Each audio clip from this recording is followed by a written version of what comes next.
everybody. Welcome back to BnB Anime, and welcome back to Anime the Island, the show where I am a heartless dictator and strand my undeserving guest on a deserted island for the rest of their miserable lives. However, I am not such a heartless individual to, not leaving them there with at least some luxuries. What do you take me for? A heartless dictator? No, that's totally not what I do. Along with their stay, minus basic amenities of food, water, shelter, Again, I'm not heartless. They get 3 anime of their choice, along with a book, film, album, and video game of their choice. My guest for today, honestly, I really should have asked for how to pronounce your last name before I started this, so I apologize. I will take a shot at it, and if I am wrong, correct me.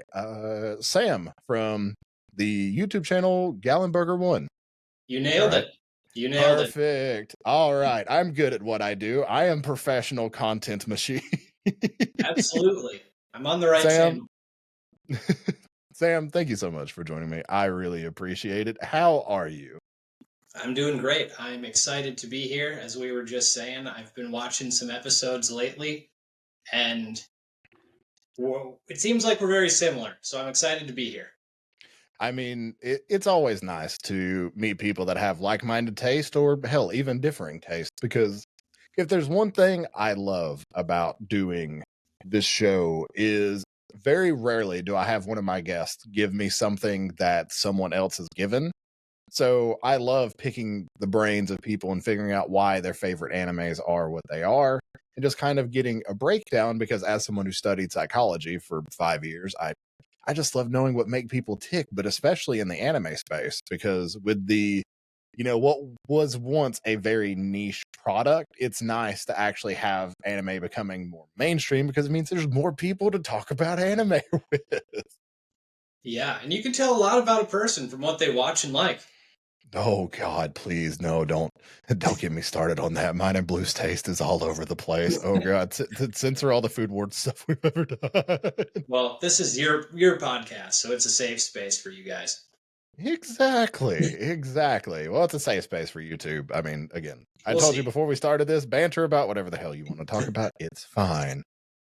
So I guess the first thing I like to get into is what got you into anime, because after looking over, your diverse catalog of uploads and seeing, just getting a general kind of idea of what you enjoy, especially out of the newer generation stuff, what got you into the, niche that is anime? So my anime story is actually very similar to yours and Blue's. Like, I grew up watching Pokemon and Dragon Ball Z. And then, as you like to call it, I hit that middle school phase where I was just like, no, if you watch that, you're dumb, you're weird, whatever. And I just totally gave up on it from like grade school until I think it was like my first or second year of college. And I think what really turned it around is, I think Adult Swim was doing like an April Fool's Day thing. And for whatever reason, they had said they were going to broadcast one thing, and then they ended up just playing Dragon Ball Z all day and classic Toonami stuff. And I was like, damn, I remember how sick that was. I got to rewatch that. And then I rewatched it, and I was like, I really liked Yu Yu Hakusho back in the day. I got to rewatch that too. And then, the snowball was going down the hill, and I just was like, okay, now, like, what else is good anime? What's like this? So I fell into, the gateway drug of anime, Death Note. Yeah, that is such a common gateway. One of the main things I hear is either that or Attack on Titan. Like, those are kind of just like the newer generation, even though Death Note came out in what, like 06, 07, something like that? Like, it's still such a newer thing, especially because they're on Netflix. So it's just kind of an easy thing to just kind of topple your way down into. Yeah, it's so easy to, anyone can get into Death Note because it's just so accessible and, it has a great dub. Oh, When like, yeah. and if you're jumping into anime, you're not, most of the time, you're probably not jumping straight into the sub if you've been away for 10, 15 years. I could be wrong on that. But, and then, it's just a cat and mouse story with some dark themes. It's set in the real world. It doesn't have the fan service or the over the top reactions, really, except for the I'll take this chip and eat it. Other than that, I mean, it's just really easy to get into. But once I watched that, I was like, okay, I have to watch more anime because that was amazing. So I think I got into Bleach after that. And then it was Attack on Titan, which I'm a proponent of calling that the greatest show of all time. That's my opinion on the matter. All So right. you Interesting. could I say I'm a like it. fan. But yeah, and then from there, it's just snowballed, and I watch way too much anime now. That's what we like to hear. Just the more anime we can consume, the better. I'm a huge proponent of that. So how did you stumble across Death Note? Like, what kind of led you down to that rabbit hole in college? Was it friends, outside influence, or? I think it was really just watching Dragon Ball Z and Yu Yu Hakusho, and they're both classified as anime, and I was like, maybe I should give this anime stuff a shot. And it's, not just kids' cartoons. And I'm sure I just Googled best starting anime or best anime for people who've watched X and Y or whatever. And enough people said Death Note to convince me. And, from there, my whole life changed. I lost my life, basically, to my laptop and my TV. No. You see, we're anime fans. You just get isekai'd into the world of anime. Yeah, It's fine. That's all it is. It's just, Yep. you're reborn into a whole new world of animation and fan service and sakuga. It's a beautiful new representation being brought to life. So it's fine. It's perfectly fine. Death Note was my truck-kun. Oh, so funny story about Truck-kun. This is how much anime I consume on a regular basis. I was leaving my suit guy store the other day, and as I was pulling out onto the road, there's one of those Isuzu trucks just like coming across, and my brain was immediately like, pull out in front of it. It's your time. And I'm like, wait, no, that's not how that works. That you know of. True. I would advise it. We're on the BnB podcast. I'm sure we're not advising that. You don't want any of the viewers to do that, but you don't know. Listen, we here at BnB Anime always advise you follow your dreams unless it involves, something like that, then don't do it. But let me get through my Japan trip with Blue first, and then who knows, Truck-kun may be coming for me. We'll find out. So I knew that you guys either had or were going to Japan soon, so you haven't gone yet. We have not. October 3rd is whenever I fly out to go meet her, and then we're flying over together. Okay, cool. So I actually just went to Japan for the first time here in like late December. Really? How was that? How was Japan at Christmas? I'm quite curious, like how that time period is. Well, compared to Minnesota, it was warm. Yeah, I'd say so. So not a whole lot of complaints on that front. But we went there, and that actually kind of ties into how I got into like what I'm doing now with the whole channel and making anime videos. Because on top of anime, I'm also a huge movie fan. So for years and years, my buddy and I have been going to movies together. And then at the end of the year, I'll make a YouTube video, and it's like top 5 best movies of the year, top 5 worst movies of the year. And there was no plan or goals for my YouTube channel. But for whatever reason, this year I did a top 5 most hyped anime and best 5 anime of the year, along with my 2 movie ones. And while I was in Japan, I was looking, and it's like, okay, one of them has 7 views, and the other had 5 and the other had 14. But one of the anime ones had 350 or something like that. And I was like, I wonder if I could make more of those and get more views. So I kind of started putting together a plan like, well, maybe I could just make a video a week for a couple months. I'm writing some, you can't really call them manga because I'm in the US, but I am writing like 2 manga styled comics. Mm. And I was like, you know, maybe I could get a couple viewers on some anime thoughts I have, and who knows, maybe those become potential buyers on some of those manga down the line. And then the first video did pretty well, and I was like, well, maybe I'll do 2 videos a week. And maybe I'll extend it a little bit longer. And then by the 3rd video I posted, I think it hit 1,000, 1,400 views. Mm. And that was all I needed to, like, okay, I'm all in. I'm doing 2 videos a week for at least the next year, and we're going to see what I can do with the channel. So, and that very easily kind of segues us into the next point of this, is to, figure out how you got into your area of focus, which is, I mean, obviously, I guess like anime videos. And I forget, I had a word for what I was going to call it, and then it completely left my brain because, anxiety had me like, okay, plan it out.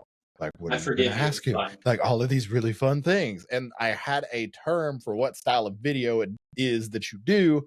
And my brain is just like, fuck you, not now, go away. I mean, I don't even know it.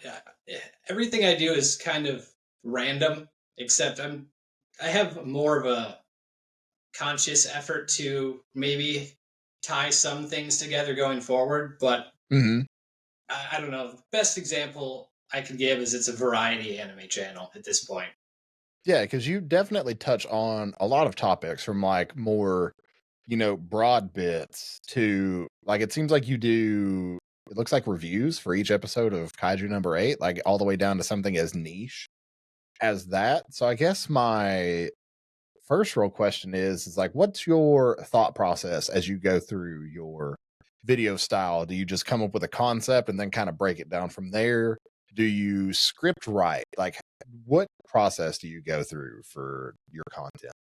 Sure. So when I started, it was, I'm going to talk about the things I feel like I have a pretty strong opinion on right now, which was Shangri-La Frontiers mid.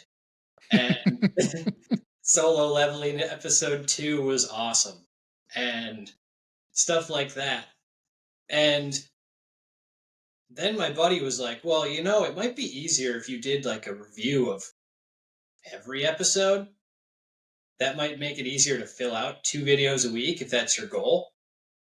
So I started with Solo Leveling. I thought that'd be a fun idea just because that was new. It was coming out then. And then that just transferred over to Kaiju number 8. So just another new anime that because I haven't read the manga on either of those, or manhwa or whatever for Solo. But so I'm watching along with everybody else, reacting in real time, like, oh, this is like way cooler than I thought, or I had no idea that was coming, or this is like an anti-shonen protagonist, like just really cool stuff you're learning on the fly. But it has, as I've learned more about YouTube and the algorithm, I have shifted what I do. I do script all of my videos, which is just, I like writing. I mean, I wouldn't have published novels and be working on manga if I didn't, but it's a bitch. It just, writing 2 videos a week is just a lot of writing. And it's time consuming, and then filming, and then you cut so you get rid of the ums and the likes and the dead space. Yep.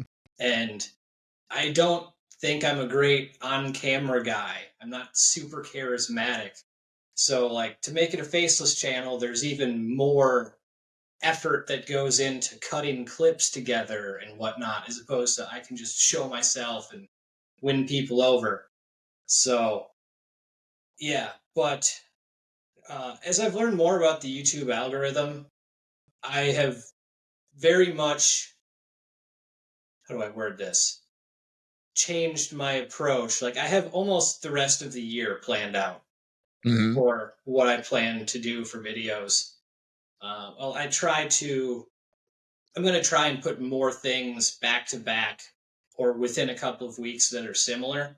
Mm-hmm. But I have to stay away from Dragon Ball Z for a while because that that Vegeta Major, video, which major congratulations for that, by the way, because that is fucking awesome. I was so happy for a month and a half about that because like he's one of my favorite characters of all time. I grew up watching Same. the dude. Like he's just Yeah. the epitome of a badass. Mm-hmm. But he's not good for the YouTube algorithm for me when I'm a small channel.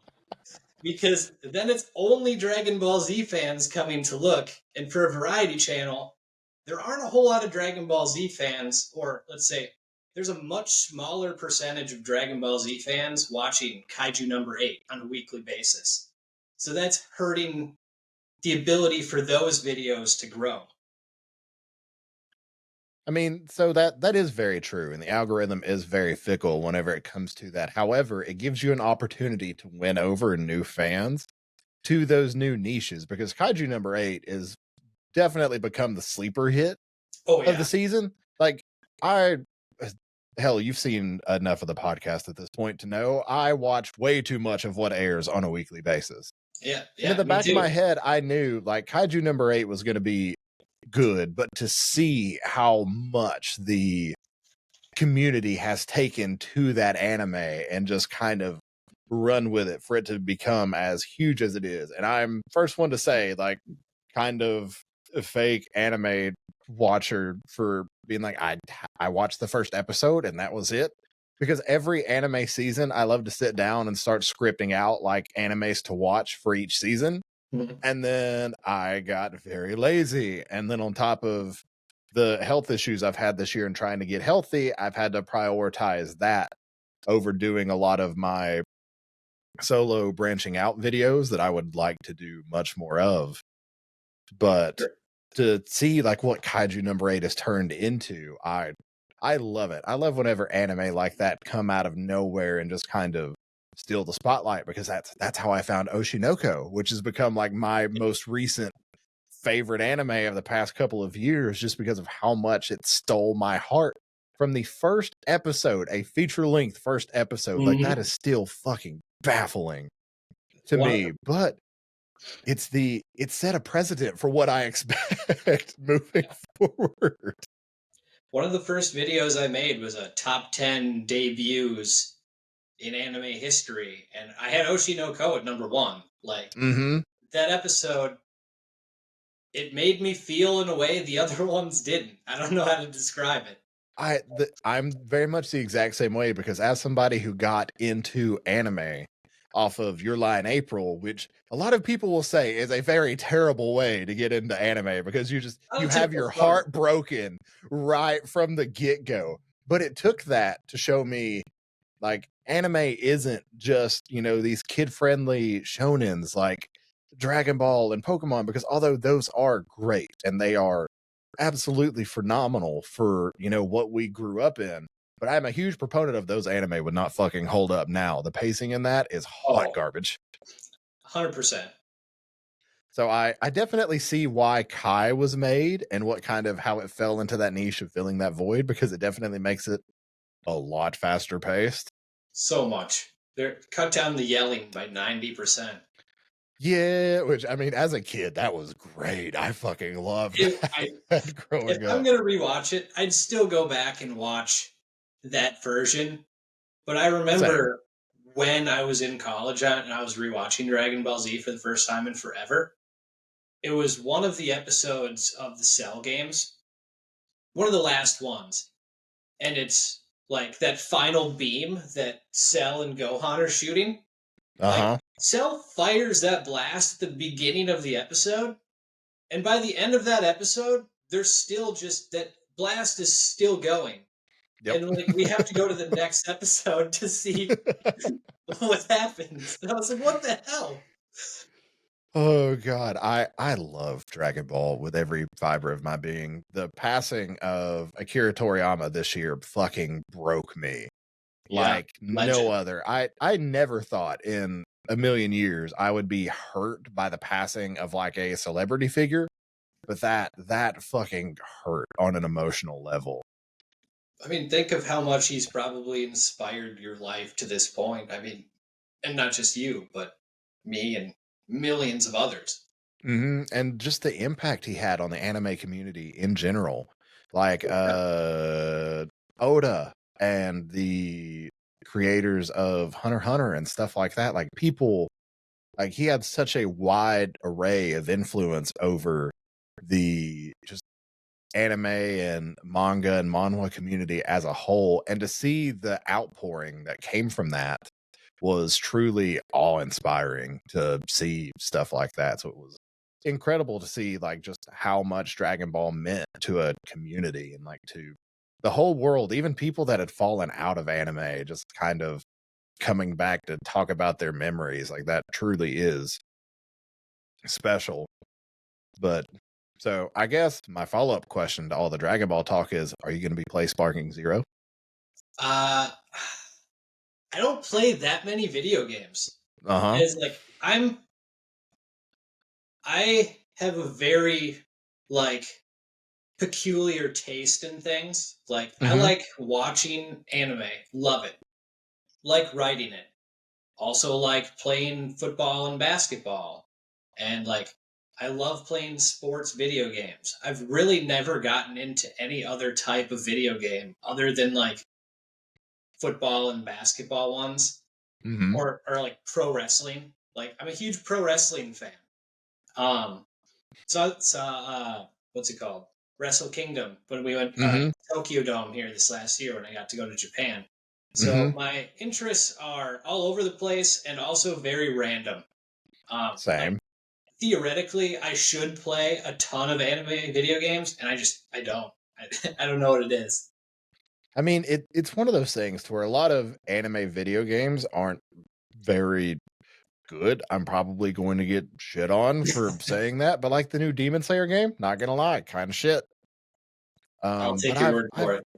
I've always played Dragon Ball games whenever they came out. Like I was honestly my biggest niche I fell into in my streaming career was Xenoverse 2.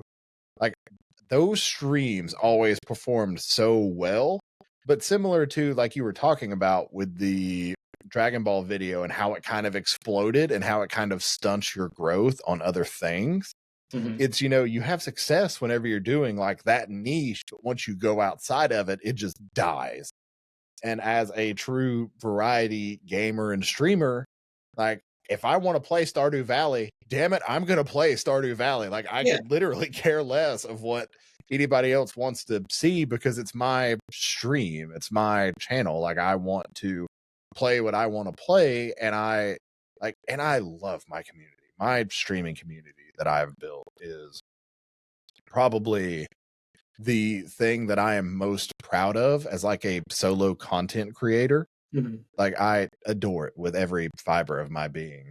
But yeah, it was just kind of one of those things of I love the niche, but holy shit, the like what it kind of builds. But I see Sparking Zero and I'm just like, I want more like creator friends that I can play with because that's a game that I want to collab on and like build stuff together with, because that would just be so much fun, especially with a lot of the stuff that they're adding.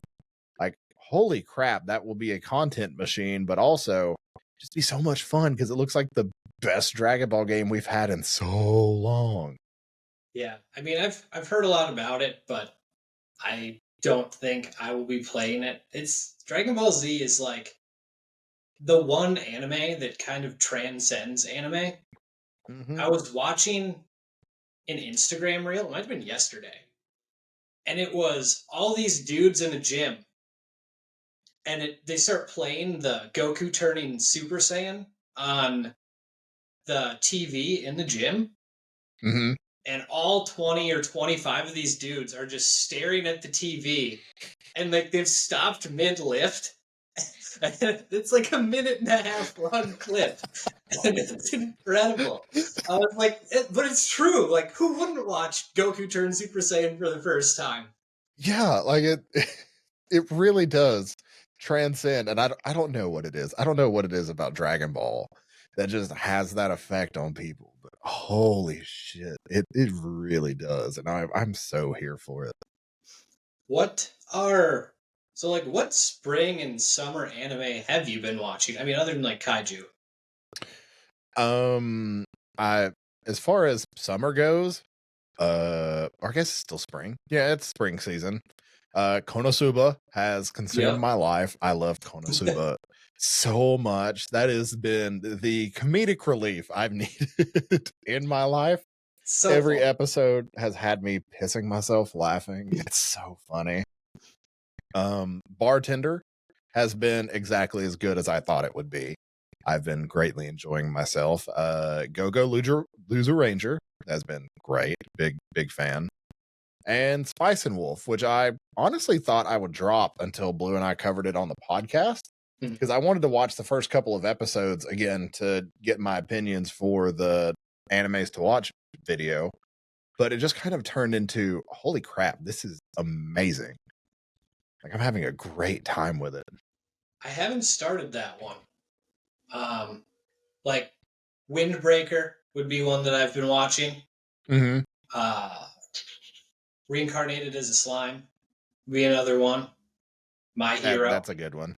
I'm a big My Hero guy, but yeah, I haven't started Spice and Wolf. Make the pitch for that one.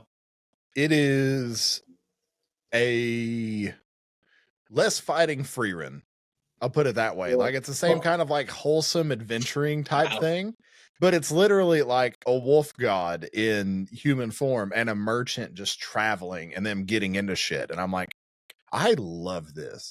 Now, granted, it's still not Frieren. Like, I hold Frieren in such a high regard because it is now my favorite solely fantasy anime of all time. Yeah, But that was holy shit, Spice and Wolf's great. Best way you could have sold that. And like in terms of being a fan of Frieren, I originally had planned to make a Frieren video in like April, and I've just kept pushing it off because I'm like, it has to be better than this. I have to do this one more justice. And I just keep pushing it off and working on it a little bit here and there because it's so good. And it's fascinating how the action in that might only be 5 or 10 seconds, but you're in awe of it. Or how they can make you care about anything so quickly. Like there's that episode with Old Man Full, who's maybe in the show for 5 minutes, and like I know more about Old Man Full than I can remember of entire anime. Oh yeah, and that I was just talking to my church's youth pastor while I was out on my walk because he went with my cousin and I, and he's watching Frieren. He's on episode 13 now, and so we were talking about that episode with Aura, and that scene. It takes a lot for me to like just get so hyped over something, and that gave me chills.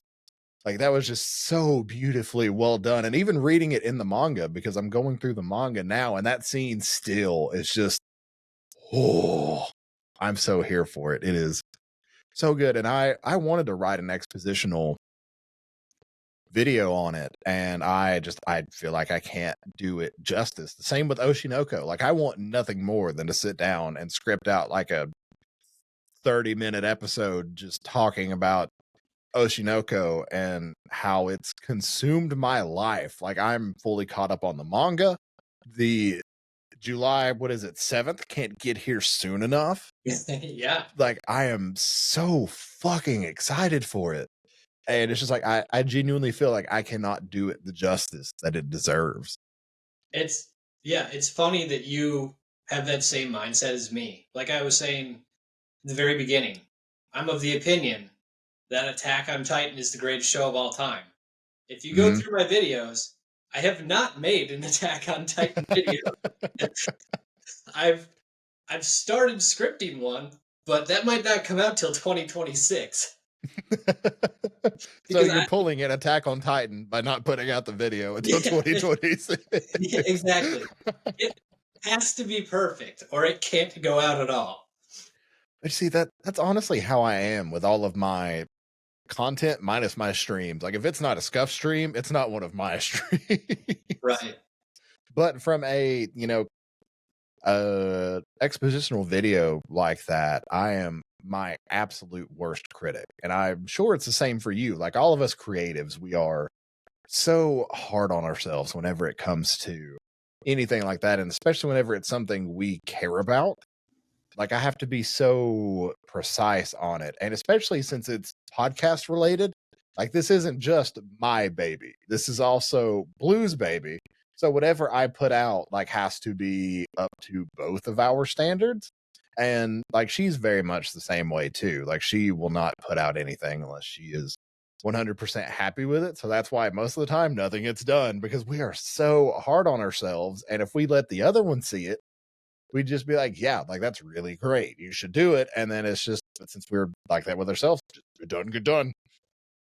Yeah, dude. Imposter syndrome is real. Oh my God. All I can say. You're putting stuff out and you're like, I did this wrong, this wrong, this wrong. I hope people don't catch this part. Like, I don't know if this is great.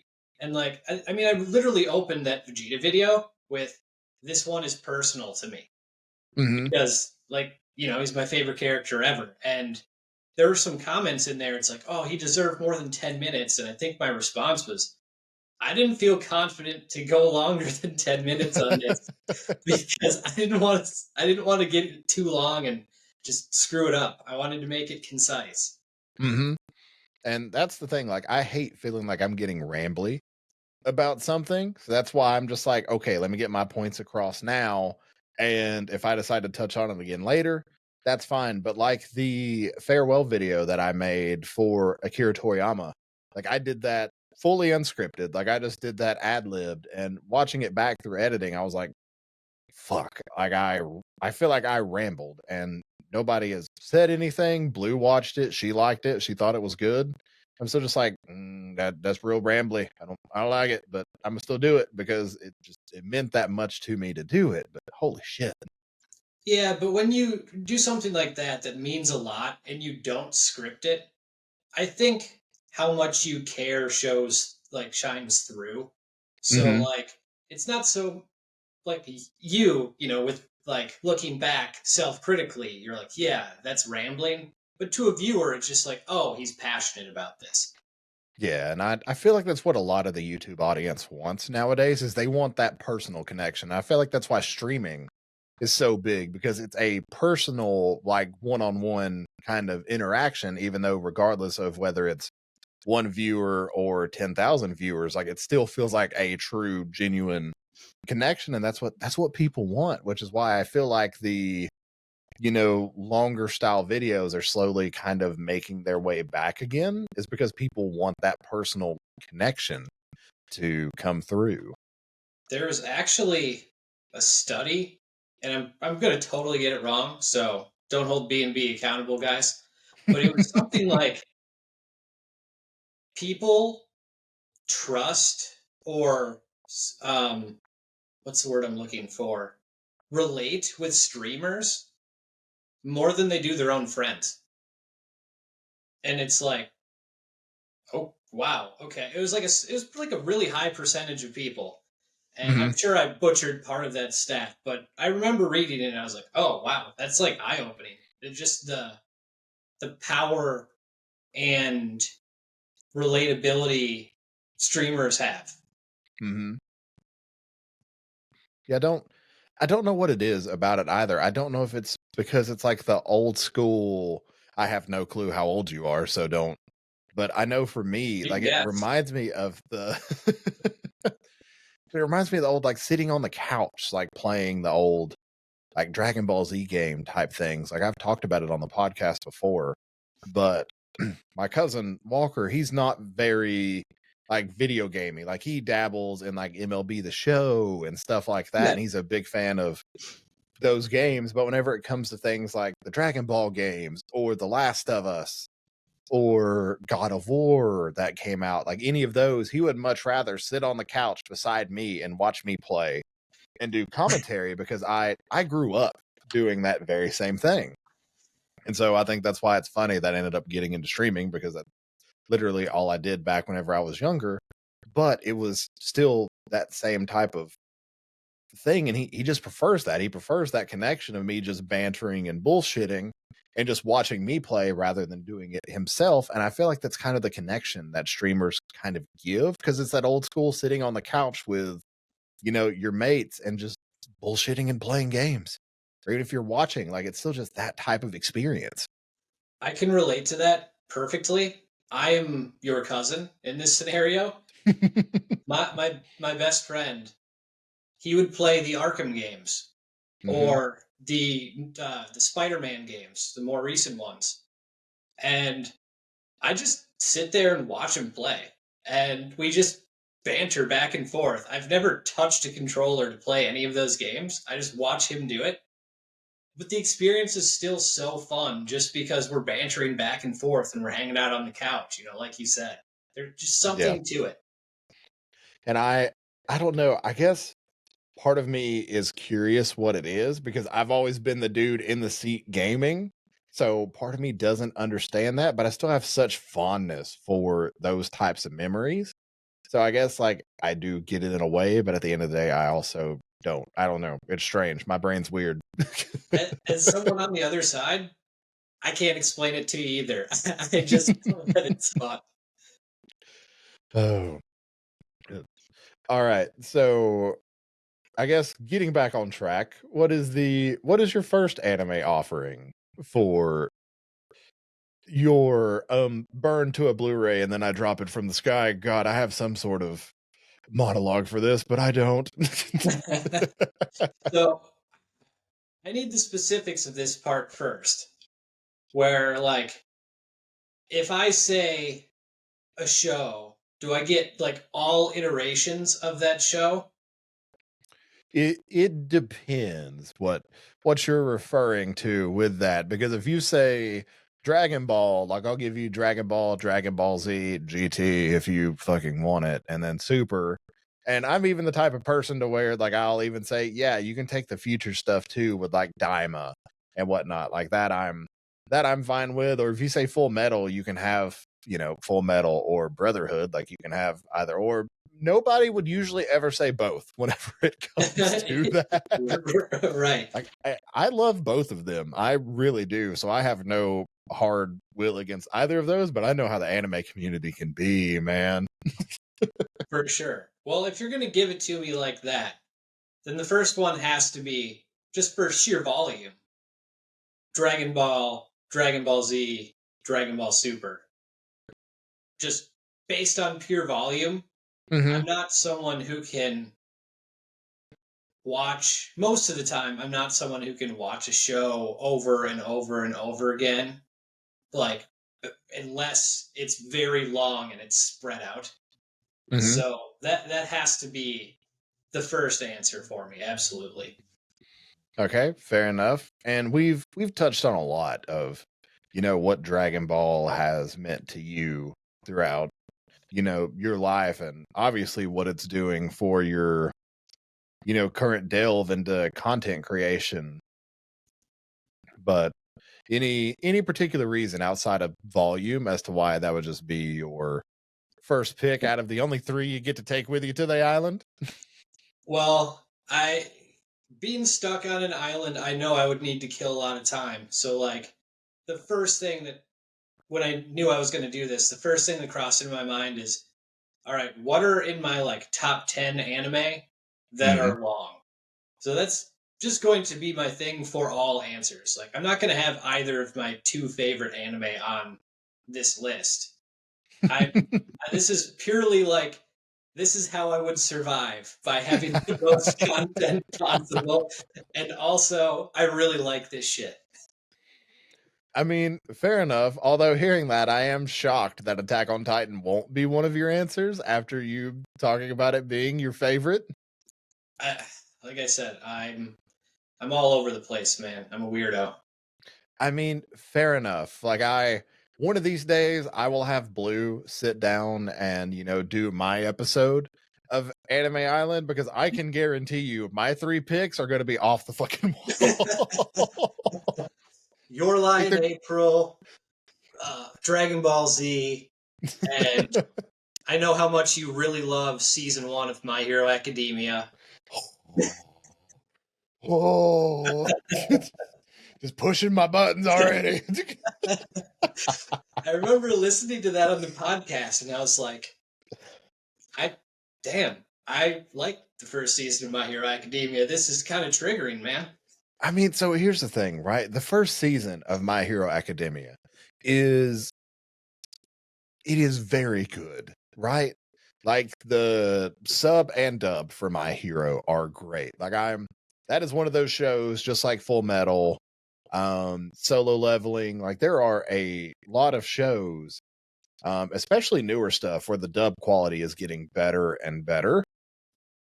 But just having watched that first season so many times, because it is a gateway anime, like we were discussing earlier, to where nowadays, like especially if you know somebody that likes superheroes and you're trying to get them into anime, My Hero is a great fucking way to get them into it, and especially for adults, because of how much darker the show is getting as it goes along. Like I'm fully caught up on the manga, so I know where this fucking train is heading.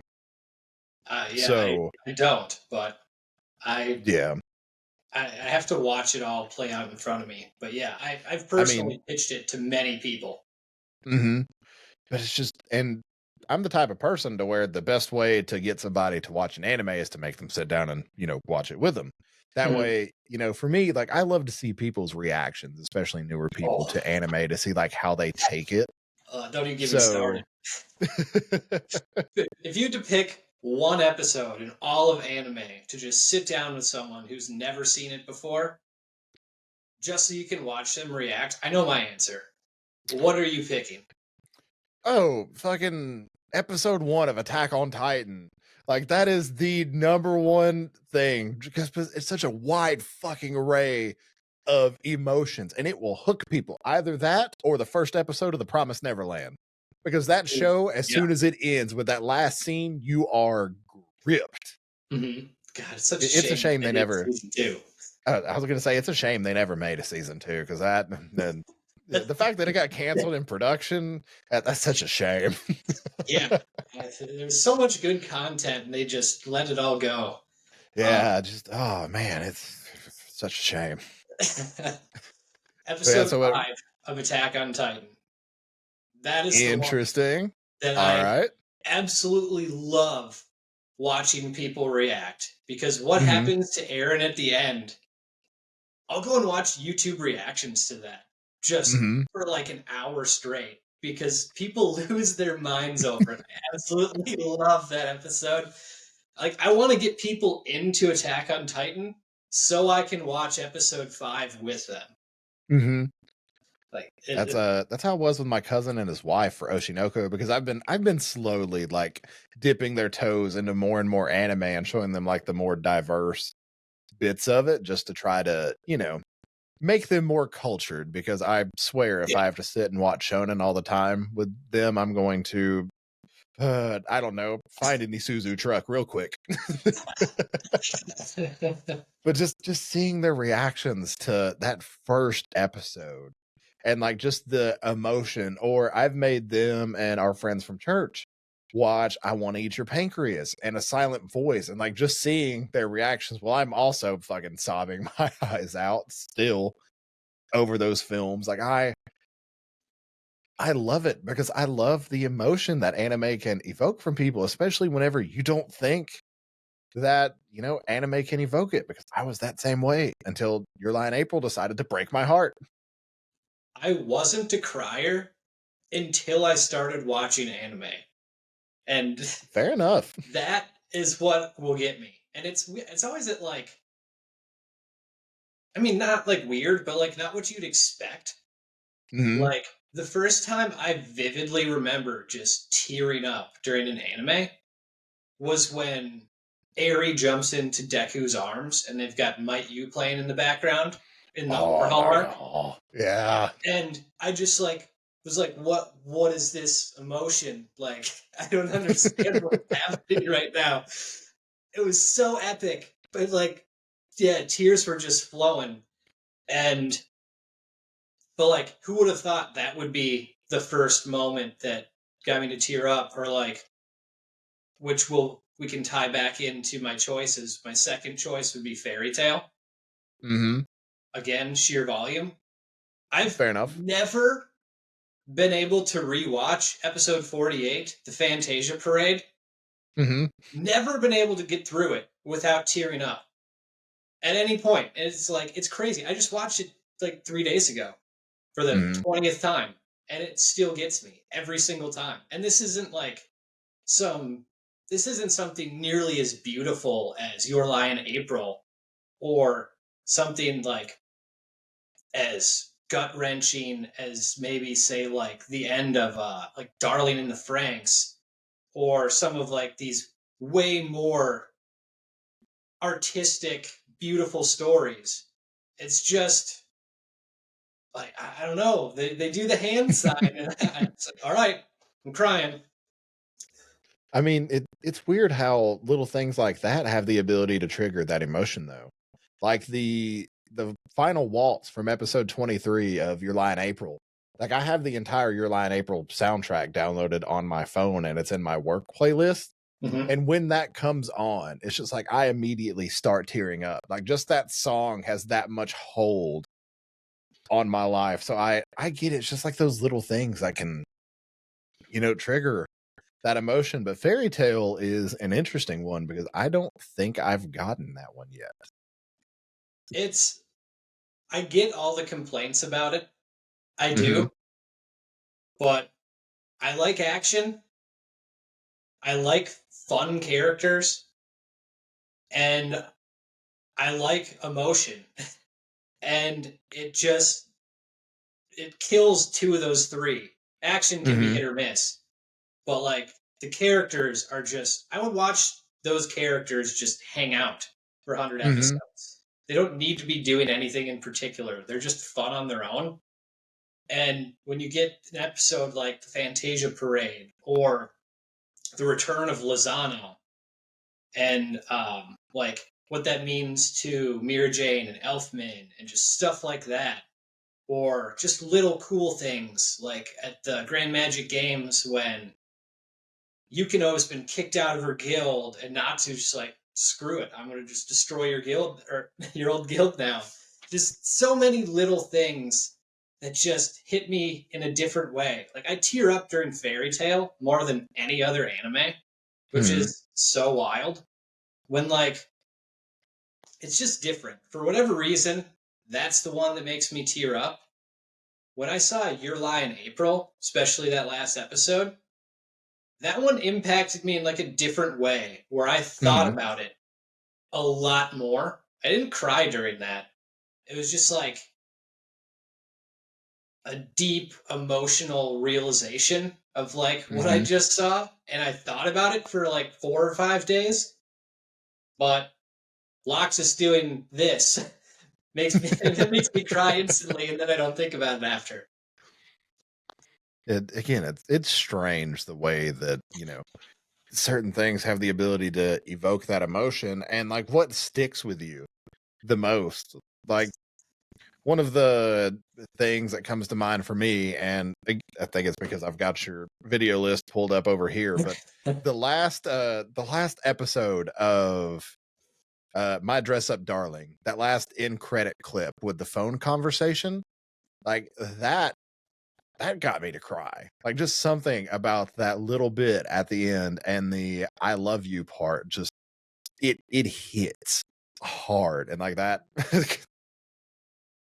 like, I'll rewatch that last episode every now and then just to I guess, like, depending on what kind of emotion I'm wanting to feel, because one of the things that Melissa and I talked about for her episode of Anime Island was having like certain things to where if you need an emotional outlet, like knowing what you need at that moment to be able to trigger it and get the cry out, so that way you have it out of your system and done. Yeah. And so having certain episodes of Bunny Girl Senpai or Your Lie in April, or if I just really want to torture myself for a full film, go watch Want to Eat Your Pancreas or read the book for that matter, because that novel is incredible. And my novel is tear stained from not just my tears, but everybody that I've lent it out to. Here, you need to cry, read this. Literally, but also the people that are, they're afraid to watch the film because I've got so many friends that are just like, that's a weird title. No, I don't want to watch that fucking movie. But you like, here, read this first. And it's like, oh, okay. Like wow, that's good. Speaking of weird titles, I've got a anime with stupid titles tier list coming out. That's going to be a future video of videos I've watched strictly because of, I was like, that's such a dumb title. I'm going to watch. I hope Reborn is a vending machine is on there. It's not on there only because I only watched one episode of it. But but I did watch one episode, and for about 2 minutes I was thoroughly entertained. And then after that, not so much. Fair enough. But back to the My Dress Up Darling, I remember really liking it, and I was thinking, I want to make a Maureen video. Because she's such a great character, and she's so different than a lot of the, female protagonists when you wouldn't expect her to be. Like, she has so much more self-confidence in herself, and she's so much more accepting of others. And then she has these little different insecurities that probably come from her past. I'm not far enough into I haven't read the manga. So I don't think we've really dived too much into it in the show. But when I rewatched it to do that video, I was like, God, this is way better than I even remembered. And I wish that video got more views, but that is the algorithm for you. That is the algorithm. Tell you what, though, I'll plug it right here, there, somewhere. I don't know, because more people should watch it, because Marin deserves better. Hang on one moment. Let me see.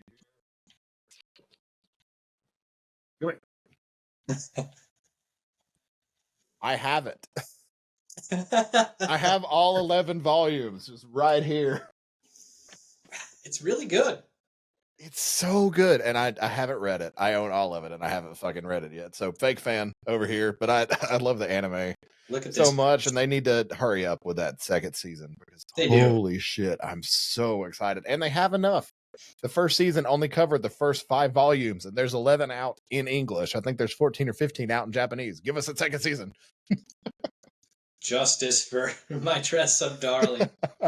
Seriously, though, I've gotten some of my, and again, this is a gateway drug for people that don't want your typical shonen anime to drag them into it.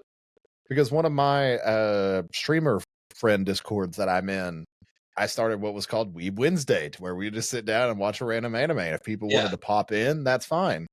And a couple of them popped in for My Dress Up Darling, and they got hooked. It's so good.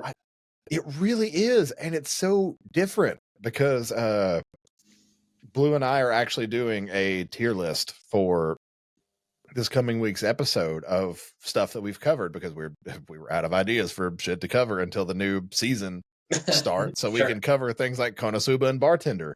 Yeah. And we got to talking about Dress Up Darling, and it kind of struck me as this really is in a way incredible, because it touches on something that you would never expect, because I never would have thought that we would have an anime about cosplay, and how in depth it goes into cosplay, how it's made, but also traditional Japanese Hina dolls, and how those are made and painted. It gives so much information that I never would have thought in a million years that you would actually get out of an anime. and then it's handled well, of all things, too. Yeah. Like it's handled so well. Like the relationship between Marin and Gojo is handled incredibly well as well. Like even though Marin has like her bits of, fan service and whatnot, like her insecurities, the way that she broke down over the stress that she put on Gojo and like the way that they communicated about it and talked it out. Like that is so adult, so human, so real. Like it is handled perfectly. Just big fan of everything that show stands for. And I think it just appeals to anime fans in general because I mean, for the majority of my life, and I'm sure yours, like watching anime was kind of considered weird.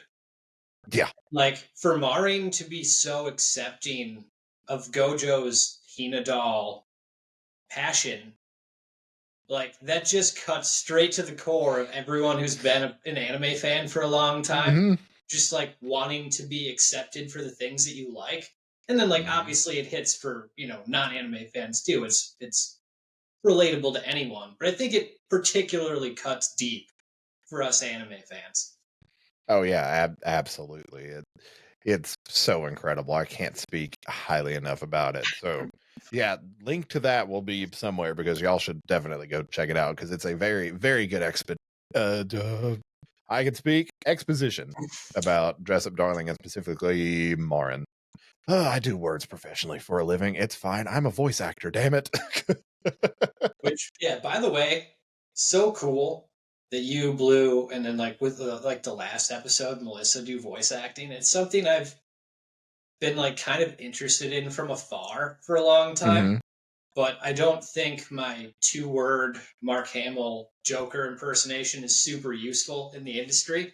Think about it is though, like you can. It's just cool to see. Yeah, but the thing about it is, like, you can, if you have like any thoughts of getting into it, like what you're doing right now on your YouTube channel is voiceover work. Like, there's such a niche for it, and even like your natural speaking voice, like most voice acting is speaking.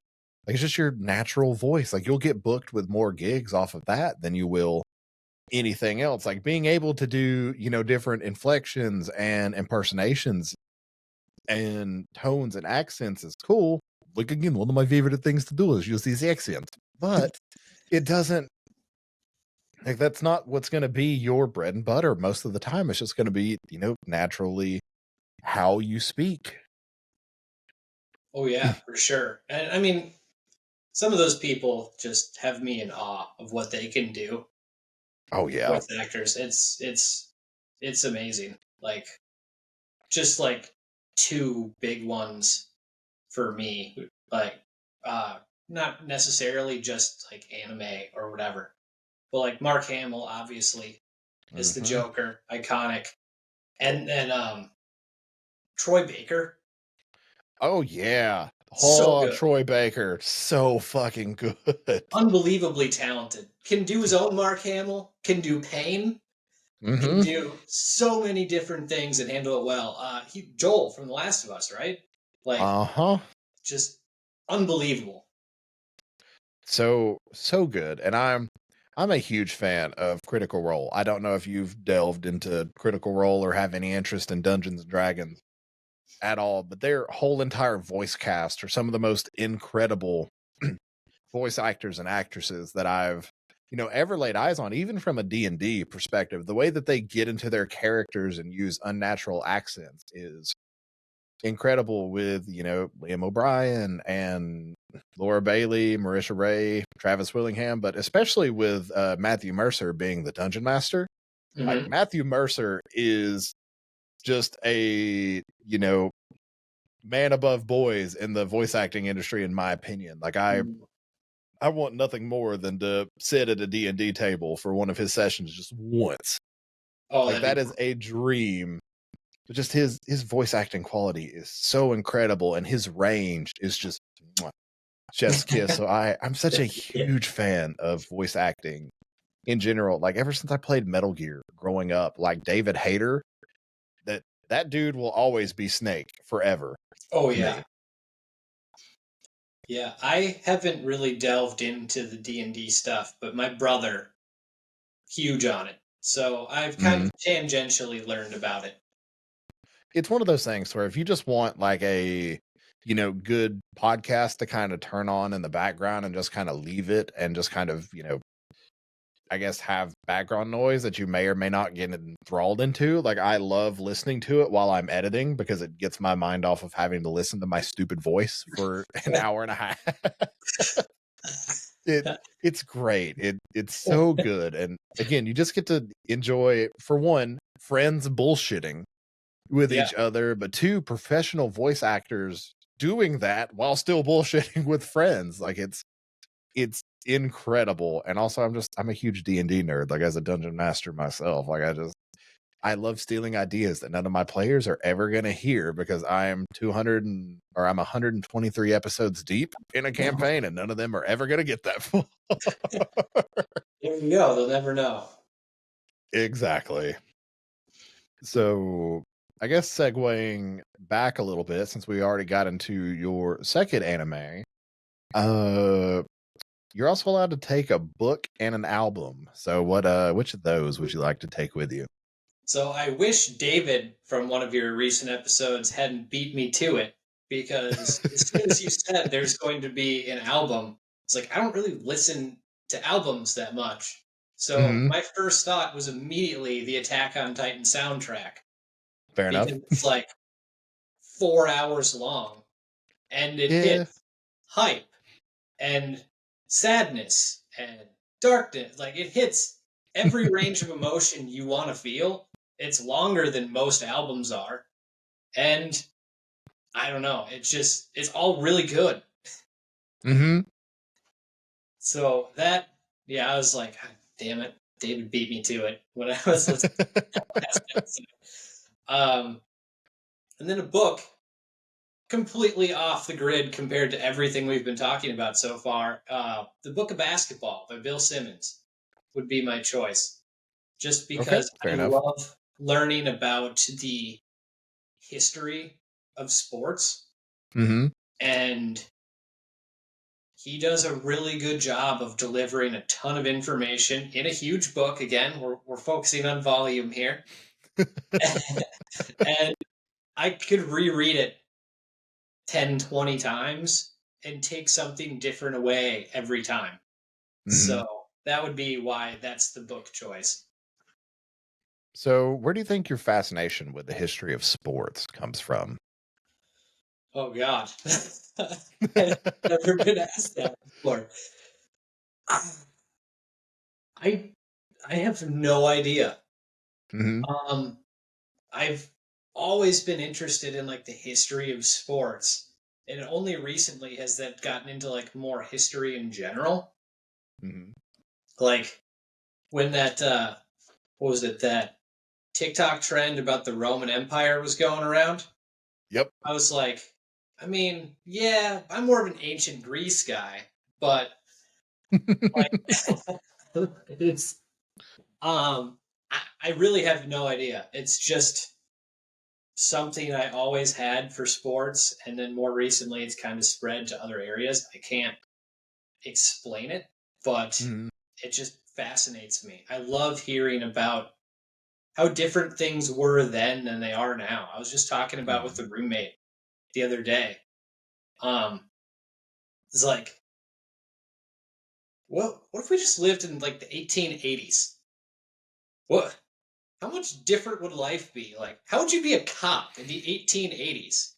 Like, but like if someone just like kills someone and then just goes over a town, like how are you ever going to find this person? How was anyone ever convicted of anything back then? And it was just like fascinating that like or like you're just relying on word or Hmm. testimony from probably unreliable sources, sometimes reliable, I don't know. And we got into this really long conversation about, dude, we for as flawed as the world is right now, we grew up in an era perfectly tailored to us. We True. can't watch a lot of anime in 1880. Nope. God, you can't. see anything animated in the 1880s. Like, I don't No, think like the flipbook animation became a thing until fuck. When did Disney start doing I that? Was don't it the 20s? think there was Maybe even the concept of film back then. no, because they were still dealing with like photography was still like really just kind of becoming a thing Mm-hmm. then, and so then with the invention of radio, you kind of had that being a introduction to, I guess, acting in a Mm-hmm. way, because you had the silent films and stuff, I think, in like Yeah. the early 1900s, and then Yeah. audio dramas. And I did a lot of research into audio dramas whenever I had to do career day, like oh Oh god, yeah. was that a month or two ago now? God, it was some point. But I did it on podcasting and voice acting, and so I dug deep into audio dramas and kind of how that started. And it was really just them wanting to figure out a way to like get entertainment to the masses. So why not put on a play over the radio? Because that's all they had. Right. Yeah. It's literally incomprehensible to me that, Mm-hmm.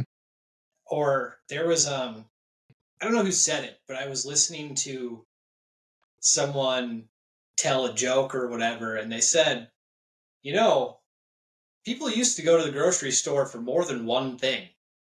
Mm-hmm. And I was like, because I go and I pick up, I'll go to the gas station or like the grocery store, I'll just get a pop or whatever. I'll go pick up or I'll pick up lunch or whatever. Mm-hmm.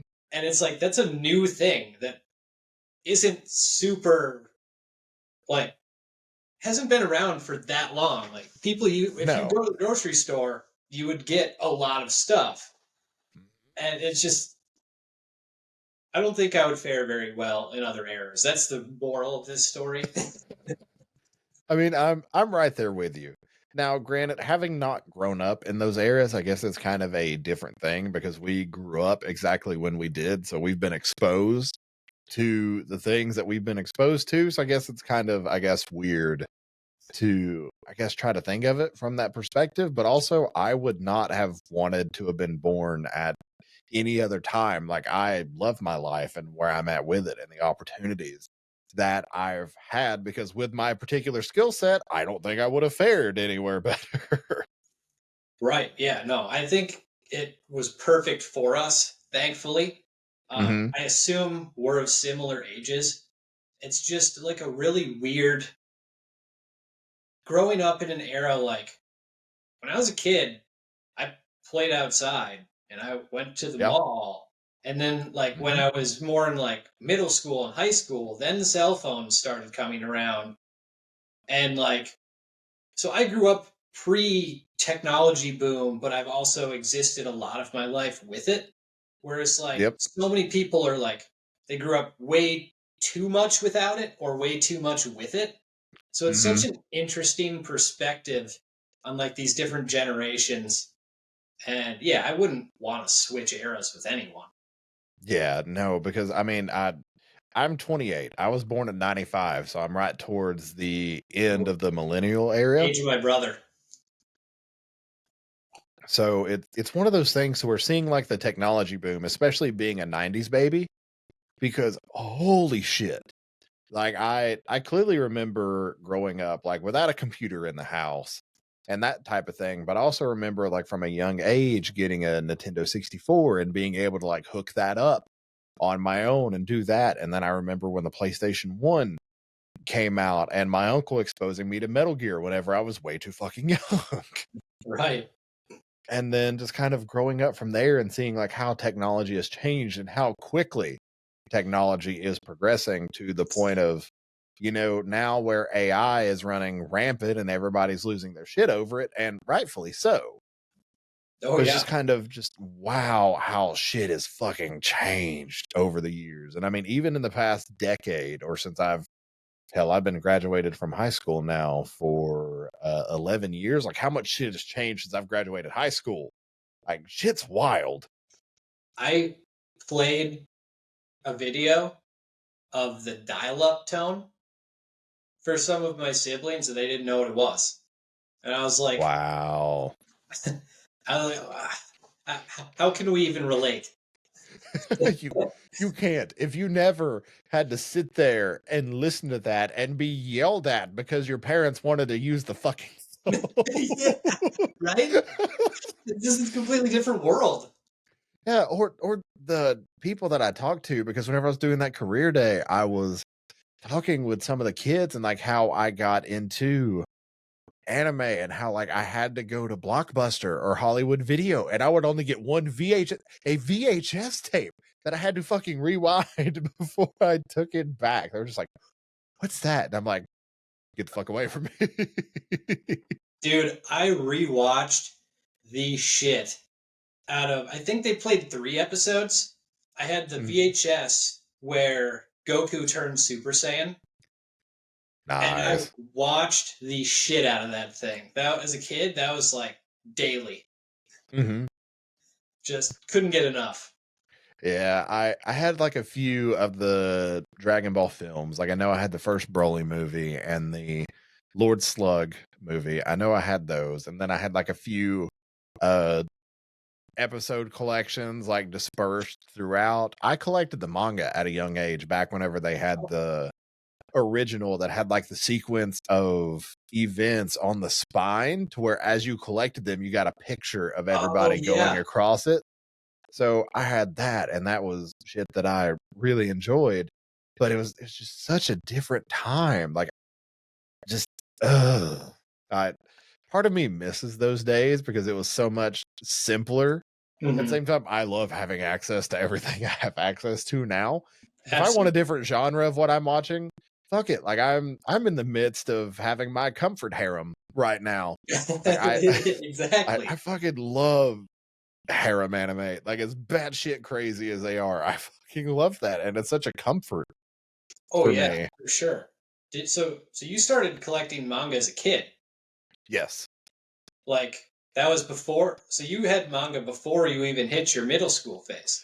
Yeah, like I had it through elementary school, and then whenever I hit my middle school phase is whenever like I wish I still had those as an adult now. And hell, they're probably out in the barn in the loft and, deteriorated and shit because I have no clue what happened to them. I never sold them. But I grew up and like I loved collecting those because again, it had the pictures and I was so happy. Like I had to get the ones in between because it showed like all the different characters throughout the sagas and it was cool. There is no deeper regret than someone who grew up on Pokemon and Yu-Gi-Oh cards. My parents got rid of all of them, and then you hit college and you're like, wait, that card was worth what? Yeah, the fact like I had a holographic Charizard, like one of the originals. And I just think now, and I'm like, that fucking card would be worth over $100,000. I'm so mad. Oh, it's crazy. And like my buddy and I, right around the time I started getting back into anime in college, a buddy of mine started getting into it too. We're like, hey, let's rewatch Yu-Gi-Oh! And then we got into it, and like we were like, oh, like our parents got rid of our cards. We want to play. Like, let's get some new ones.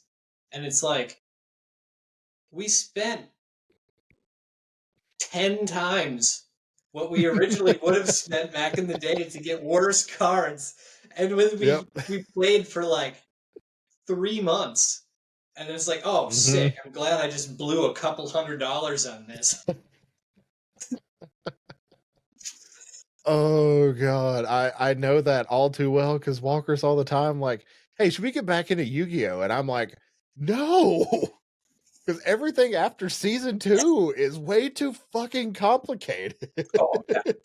Like everything past Duelist City with all the fucking fusions and shit, like fuck all that. Like if you want to get me like one of the original like Yugi and Kaiba decks and we could like play with those, absolutely, because that's my shit. But anything beyond that, hell no. With that, we agree 100%. Oh man, this is different times, but I miss those. Like I miss a lot of that so much. Especially considering you had a card worth $100,000. just the things I would give. And I even remember seeing like the original box that had like you've seen it, that had like the Venusaur on it that was sealed. Like I remember buying one of those, opening up, and then like shredding all the packages open to get to the cards inside. I'm like, oh, it hurts me now, but also I'm just like, I still wouldn't trade it because Pokemon was great. Even though I never knew how to play the fucking game, I still don't know how to play the fucking game. Anyone know how to actually play the game? Everyone had the cards. I swear to God, no one's ever played that game. I don't think so. Like God, my buddy Major still tells this story to this day of, like, as a kid, I remember him and his brother living across the street from me, and we would sit down and I would try to teach him how to play Yu-Gi-Oh! And I still had my Pokemon cards. We would literally like have Pokemon battles with the cards. God, those were the days. I've reminisced more in this episode, I think, than I have in any of the other episodes of this that I've talked about. Oh my God, it's great. The nostalgia is real. Oh, yeah.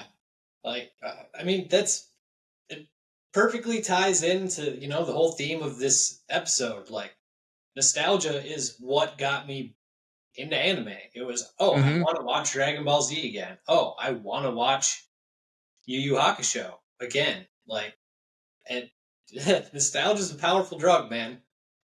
It really is, and I'm so here for it. And again, it's one of my main reasons why I wanted to do this show, so I could just, again, figure out why, like, what people's favorites are and what got them into anime, because everybody kind of has their own journey to get into it, because again, it's such a niche thing. It's not so much now because of COVID and Demon Slayer, because that fucking, I genuinely think COVID is what started the boom, and Netflix picking up Demon Slayer and pushing Demon Slayer. I don't know why Netflix decided to push that either, but I'm glad it did. Yeah. But holy shit, just the way that's kind of changed the landscape as a whole. It's, completely different animal. And yeah, I mean, the Demon Slayer thing is just crazy. Like, I think it was 2020 or something. Demon Slayer sold more copies than every American comic combined or something. Just ridiculous numbers. Well, and Mugen Train was set to become the highest grossing box office hit ever. It is the highest grossing international film ever. Like, it topped the Japanese box office. Like, it topped so much. It was so huge. And COVID had a lot to do with that. That is part of my Saturday video. That gets referenced. Such a great film, by the way. It is an amazing film. So good. I was actually hurt low on it before Mugen Train. I wasn't huge on season 1 of Demon Slayer outside of like the stuff with Rui and like the Hashira. I thought like the beginning was solid, but like the middle, I thought that was pretty boring personally. It definitely dips, like with the meeting the two demons, with one that had like the eyeballs in his hands. Like, that was slow. The training arc was slow. Now, granted, I do think Demon Slayer had like one of the best training arcs, because Tanjiro had to work for his shit, unlike other shonen protagonists where they just like awaken their powers and like fight or flight. That man trained on a fucking mountain for 3 years. Yeah. Like you see it, like the way his hands are always calloused when you see them in animation, like they like make sure to get that into your brain. Like, he worked for it. But still, it was slow. It was very hard to get into. And honestly, if Demon Slayer did not have the animation that it has, like if Ufotable wasn't the one doing it, I think it would probably flop. Like, it's kind of mid storytelling, but it is highly carried by its animation, except for Mugen Train. Mugen Train was chef's kiss. I cried over Rengoku. Like, oh my God. We were in awe. I mean, I just like, dude, holy shit, Demon Slayer is actually amazing. like, And I went to the theaters whenever it opened for it. Yeah, So it same. was like post-COVID, people were in cosplay.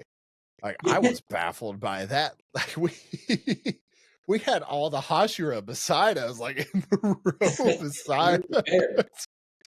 So it was great to see and just experiencing that with, you know, a group of people that just for one needed an escape from reality because COVID is, you know, as huge of a, you know, tragedy as we're probably all going to experience in our lifetimes. And so Hopefully. seeing hopefully for sure.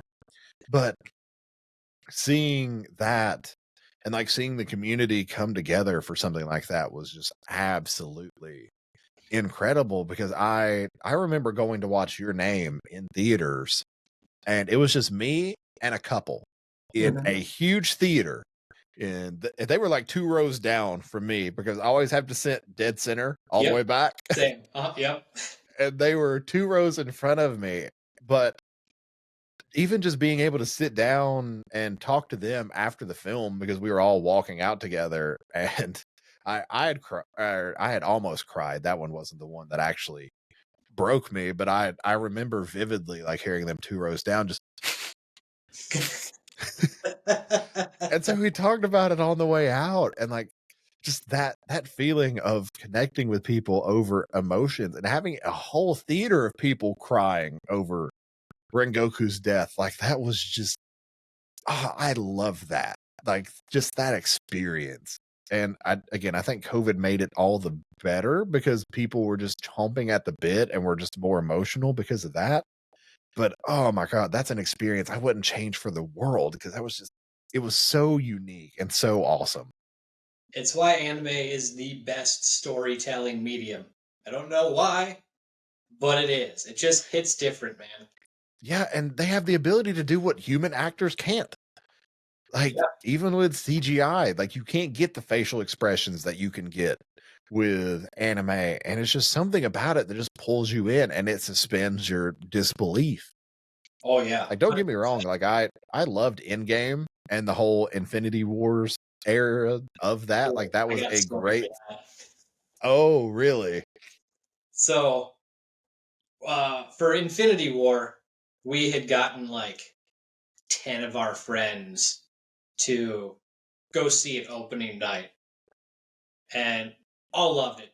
That's probably my favorite theater experience ever was Infinity War because never has a packed crowd been so silent as it was at the end of that film. Just unbelievable. I kind of Yep. like the darker endings.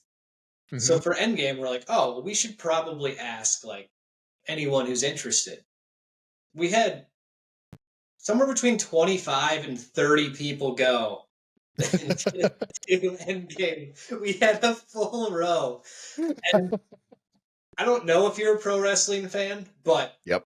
it felt like a pro wrestling crowd. That was not a movie experience.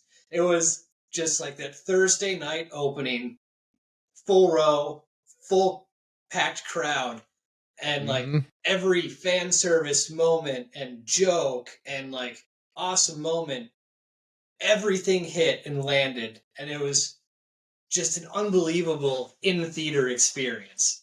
And that I think a lot of that's why I haven't been to see a superhero film in theaters since because that was such a monumental moment in cinema history. And I mean, obviously, because isn't it the highest grossing like theater film ever? I think technically they like re-release, excuse me, Avatar, so it like passed it. Yeah. I think like initial box office, I think it did it beat Avatar, and then I think Avatar like reclaimed it. But yes. So it was just so unique, especially from a live action perspective. And like you said, like the atmosphere was electric. Everybody laughed, everybody cried. Like it was just so unique. And I absolutely loved that experience. And ever since, like nothing has really just kind of hit home. Like I went to see the Batman and I enjoyed it. Like I'm a huge DC fan. Like Batman is my superhero. Like Batman and Deadpool for me are like top tier. Absolutely. Batman, greatest character in fiction. Agree. And Deadpool is my spirit animal. Like I fucking love Deadpool so much. I'm so excited for the new film to come out. It's gonna be sweet. Yeah. It is, but it was definitely oh god, it was such an experience. Which on the note of films, you also get a film and a video game to take with you. So what you want to take? But I know you're not much of a video game guy. So if you don't want to take a video game, you can take another I don't know, take an anime film. Like you have those as options. Those are great options. If I'm stranded, I might as well take the video game. True. I'm gonna need to kill some time. So with the film, I was thinking about this in the car the other day. It's like, you're gonna ask me about this, and I don't know what my answer is. So I came down to Infinity War and one other movie, which is my choice. The logic for Infinity War is I've seen it 25 times and I still love it every time. Mm-hmm. And then I was like, you know what? I think it's a different one. And that choice is The Dark Knight. And okay, fair. The reason being, for whatever reason, kind of like how I was saying with the Book of Basketball, every time I watch The Dark Knight, I feel like I catch or understand something or look at something differently. And I could just watch that film endlessly just to come up with different psychological elements that come into play. It's just such an emotion or like a mentally stimulating film that I could never figure it out. So that's why that would be my choice. As far as video games, NBA 2K17 would be my choice, only because I could do it forever. I play sports games in a very weird way. I create every single player in the league, and then I do like 30 team control, and then I just kind of let it run and see how it goes, and I'll play when I feel like it. And I could do it forever. I could just keep making up things and playing 30 team control until the end of time. So it would be perfect when I would have nothing but time on my hands. I mean, totally understandable. Like for me, my favorite sports game of all time is MLB The Show 2006. Oh, I played the hell out of 05. I don't think I had I don't know what it was about Road to the Show in 06, but my God, I had that for the PSP. I played the shit out of that. Those games were so good. Sports, some of the sports, like Madden 03 to 07, before they just started throwing out the same game every year. MLB, not MLB The Show, MVP Baseball, The Show, the old classic like NBA Lives. I loved that stuff. Yeah, and even the old NCAA football games, like I love those. I'm honestly really excited for the new one. Oh, how could you not be? That's the next game I'm gonna get. Yeah, like I'm very excited for it. Like it's gonna be the first sports game I've bought since oh god, I think like UFC 2. Whenever EA got a hold of UFC, like that was. Oh god. Hang on, I have the power of Google in my hands. 1 moment. Let's see here. Yeah, UFC 2 release date.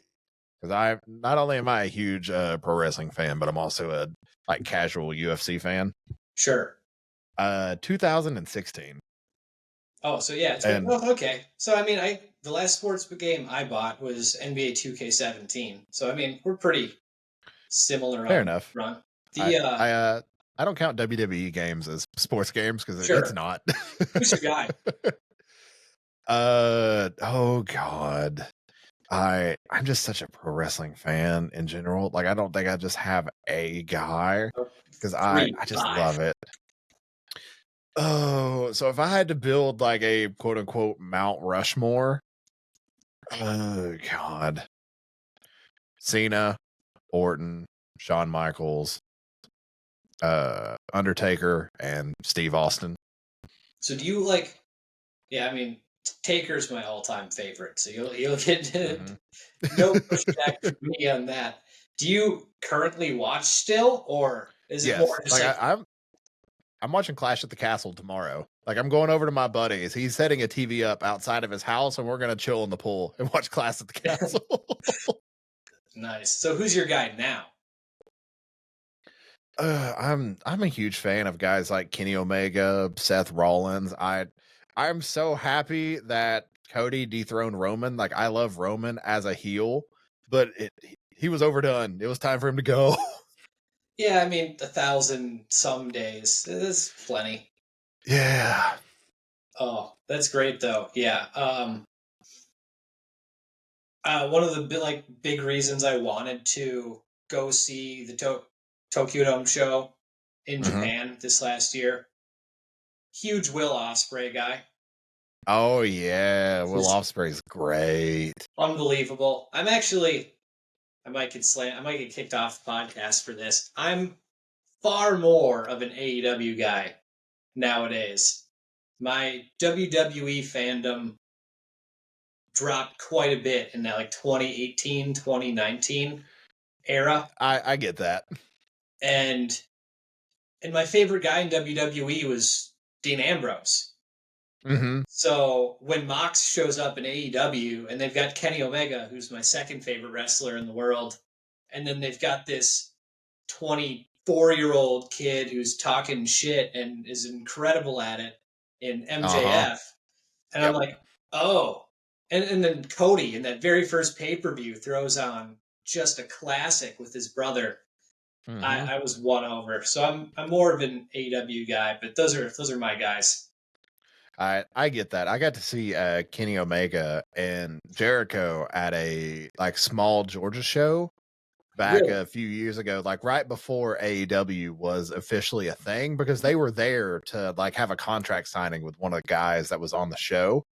And it was incredible. Actually seeing them live and actually wrestling that top, because I was second row at that show because it was I was huge fan of actually being able to see that. And I've always been a Kenny Omega guy because he is genuinely, I think, one of the best in-ring workers of all time. Him, Bryan Danielson, AJ Styles, all of those are just huge. I love technical wrestling. I love it so much. But I'm also a huge sports entertainment guy too. That's why I think it's what we grew up on. Right. Who doesn't love a great promo or, a great betrayal? I mean, that's just that's the essence of pro wrestling. Yeah, and I got into pro wrestling. I trained for it. I've had matches. I've refereed. It was really fun stuff to get into. I still feel it to this day. That's why I have no cartilage in my left knee and my back hurts. How long did you do that for? 2 years. It was my junior and senior year of high school that I did it. You did that right when you could, basically. Yeah. Was there a goal to keep doing that, or was that the dream, or was it I've done this for 2 years and my knee is gone already and I'm 18 or whatever. I can't keep going. I mean, I was definitely hurting. I was doing shit that I shouldn't have done for very little money. But I think a lot of that kind of was it. I was more fascinated by the potential of having it as a job, to where the fan in me wanted to do it more, until I saw the business side of things and I was like, this isn't what I want. And it could have just been the fact that I worked for some really shitty promotions that aren't around anymore, and rightfully so, because those guys fucking suck. And if any of y'all listen to this, go fuck yourselves. If you still follow the name Brad Guerin from back then, go fuck yourself, because you guys are fucking awful. But I shit you not, and the reason I have such a bad taste in my mouth, and the reason I left the initial promotion that I was working for, and these were the guys that trained me, they had a Falls Count Anywhere match at the show, and the guys accidentally broke a table that belonged to the school gymnasium that we were wrestling in, and they didn't pay them that night for it, and it was the main event of the show, and they just didn't pay them at all. And I was like, that's shitty. Like, we had a huge gate that night. I think it was like 150, 200 people. Oh, and they didn't pay him for it. And I was like, fuck that. Like, I'm done. Like, I appreciate you all training me. I'm going to go apply my trade elsewhere, because no, that's fucking awful. What's the craziest spot you ever did? I have fallen off a ladder out of the ring through a table. Is someone afraid of heights? I cannot describe how awful that sounds to me, having never and will never experience that. Okay, so one of the things I like to tell people is that despite how a lot of people think, tall people are afraid of heights. I'm 6'4", and I'm terrified of heights. So whenever we were discussing the match beforehand and we were talking about that spot, I was like, yeah, sure, I'll do it. Cause I was making like $200 that night or something like that. So I was like, fuck it. Like $200 is $200. Yeah. But I was like, yeah, sure, it'll be fine. And in the moment, like it took the wind out of me, but it didn't hurt. But the next day, like I could not get out of bed the next day. Like I had to stay in bed. And I was like, fuck my life. I can't even imagine like how painful and brutal that would be, especially like as an untrained person like me. Obviously, like you know how to protect yourself as best you can when you're doing that spot. But yeah, I mean the most I ever did is, and if my friends watch this, I'm gonna get so much shit for this, but we did like this fake wrestling match, and I was just all in on pro wrestling at this time, and it was just me and a buddy, and we had like some of our other friends come and watch, and and I had like practiced with this guy for like a couple hours, and the match is just awful. Like I haven't been in one before or since, but like you can kind of tell, I guess, like when it's going well and when it's not. This was not going well at all. And we're in my friend's backyard, and there's a shed.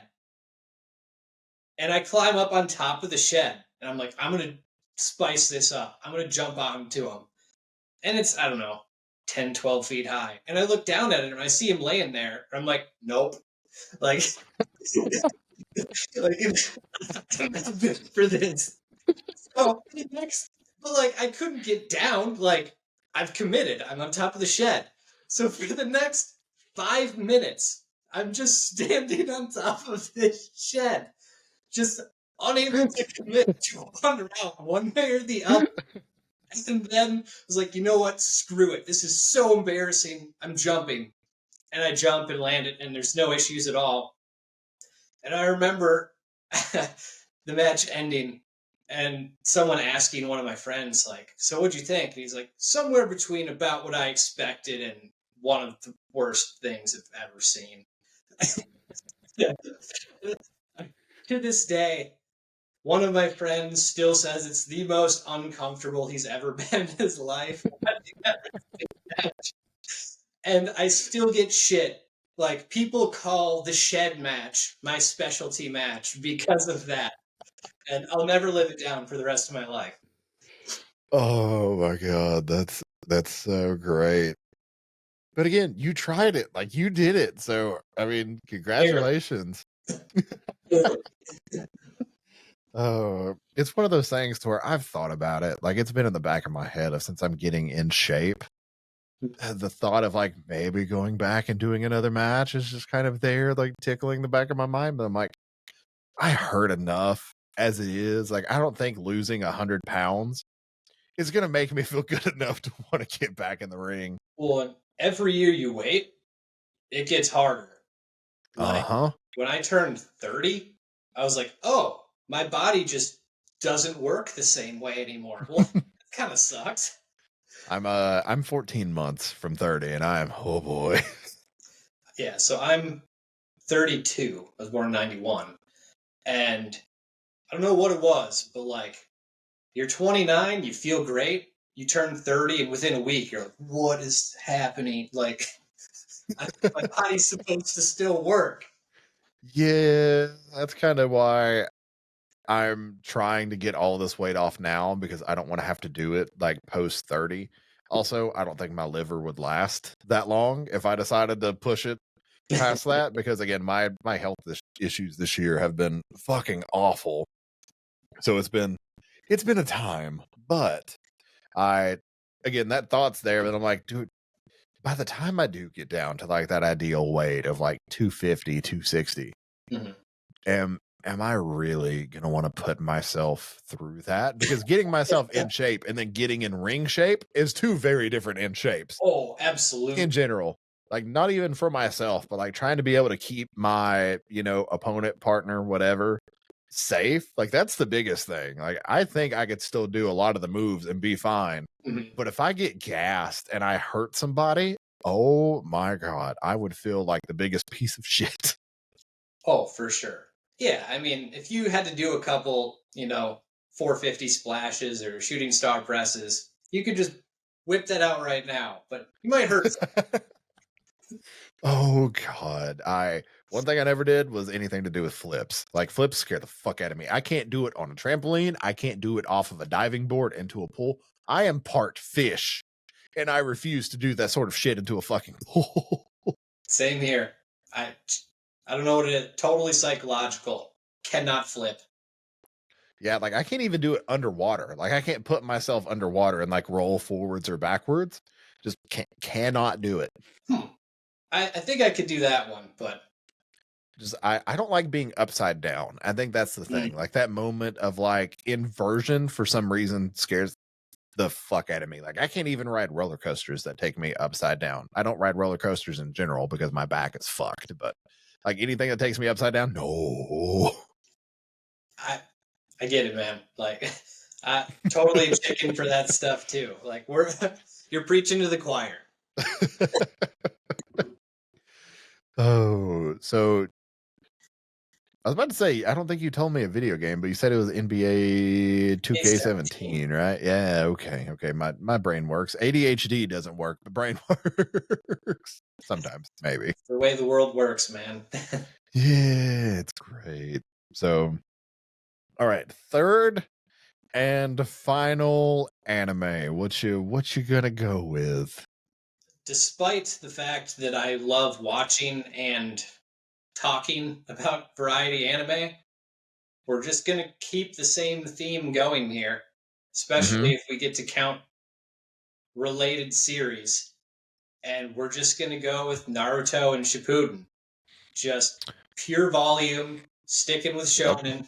There's just so much to it that, and it has my favorite villain of all time, which definitely helps. But you can't beat volume when you have nothing to do. I mean, true, very, very true. I have not seen a lick of your last two picks. I'm gonna just go ahead and say that. That's fine. I was actually, honestly, I was afraid to start both of them because Naruto is like the peak of that like middle school phase. Like that was the popular anime when I was most against anime. Yep. So I had like that negative connotation in my brain, and I just was like, nope. So I took a really long time to start that, and everybody's like, oh, Fairy Tail sucks. So can't watch it. Like it's power friendship, blah blah blah. Like no stakes, terrible. So I put them both off for so long, and like they're also really really long. Like yeah, it's not easy to get through these things. The only reason I was able to get through Fairy Tail in like crazy time was because I caught COVID, so I had nothing else to do. I was home for a week, so I was watching 18 hours a day of Fairy Tail. But the things that both those two things do well, that is just universal, is fun, complex characters with real emotions for Fairy Tail.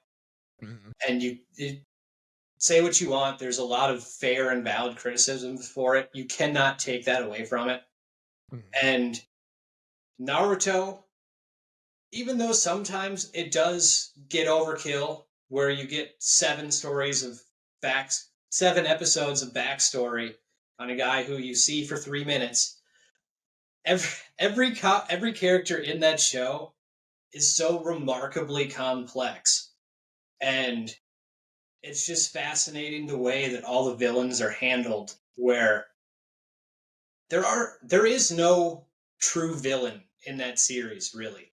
Everyone is so complex, and you get to understand, even if you don't agree with pretty much every villain in that show. And I've always been like, I mean, I grew up a Vegeta fan. Like, I always loved villains and edgy guys.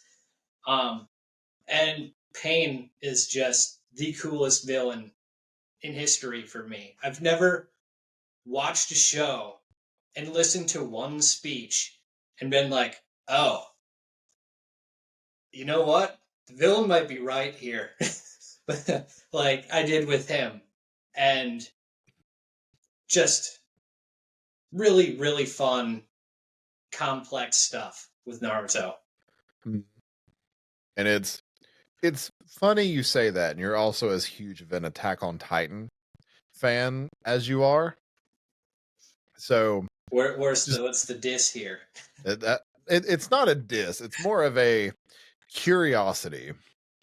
Where do you stand on the whole Attack on Titan ending, and where do you stand on, the whole what Eren did thing? Because I'm very curious for people that have finished the story. I have friends that are split on whether Eren was right or whether Eren was wrong. So I just love picking people's brain over this topic and seeing like what people's thoughts are, especially from like a thinking that villains are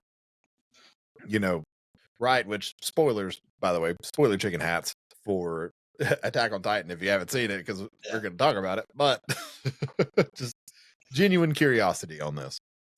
So I love the Attack on Titan ending because Eren was wrong. Mm-hmm. Like, I theorized pretty early in season 4 that he was going to pull. Have you seen Code Geass? No, I've heard great things, but haven't seen it. I thought he was going to pull a similar stunt to the main character of that show, essentially. Mm-hmm. And I was looking forward to it for pretty much the entirety of season 4, and season 4 part 2, and season 4 part 3, and season 4 part 4. And everything was tracking up to line up with it. And they even kind of like teased it there at the end. He like brought up essentially what I had predicted. And then we kind of broke down to the core of who he is. And just, no, this is who I am. I was born this way. Mm-hmm. And the way that it's just like unapologetic about it totally worked for me. Like, I love Eren as a character. Doesn't mean I think he's right. Like, mm-hmm. I can think you are an incredibly fascinating and like cool and I don't want to say likable, but just like a character that I've spent a ton of time with rooting for. And they can still be like, oh no, like, dude, you're psychotic. Like, mm-hmm. People love the Joker. He's not right. Yep, exactly. So, yeah, no, I loved it. But Eren is 100% in the wrong. Absolutely. I wholeheartedly agree. I think Eren is a very fascinating trip into the human psyche, especially with his abilities and having seen literally what he saw from the moment that he kissed Historia's hand. Like from that moment on, like the whole story changed. Oh yeah. And it's fascinating to me to having seen the entire story now to its completion. And I've been like, watching back through it in my spare time, not because I think Attack on Titan is as great of an anime as everybody says it is. I know, unpopular opinion. I'm sorry. Shoot. Everyone has opinions, man. Yeah.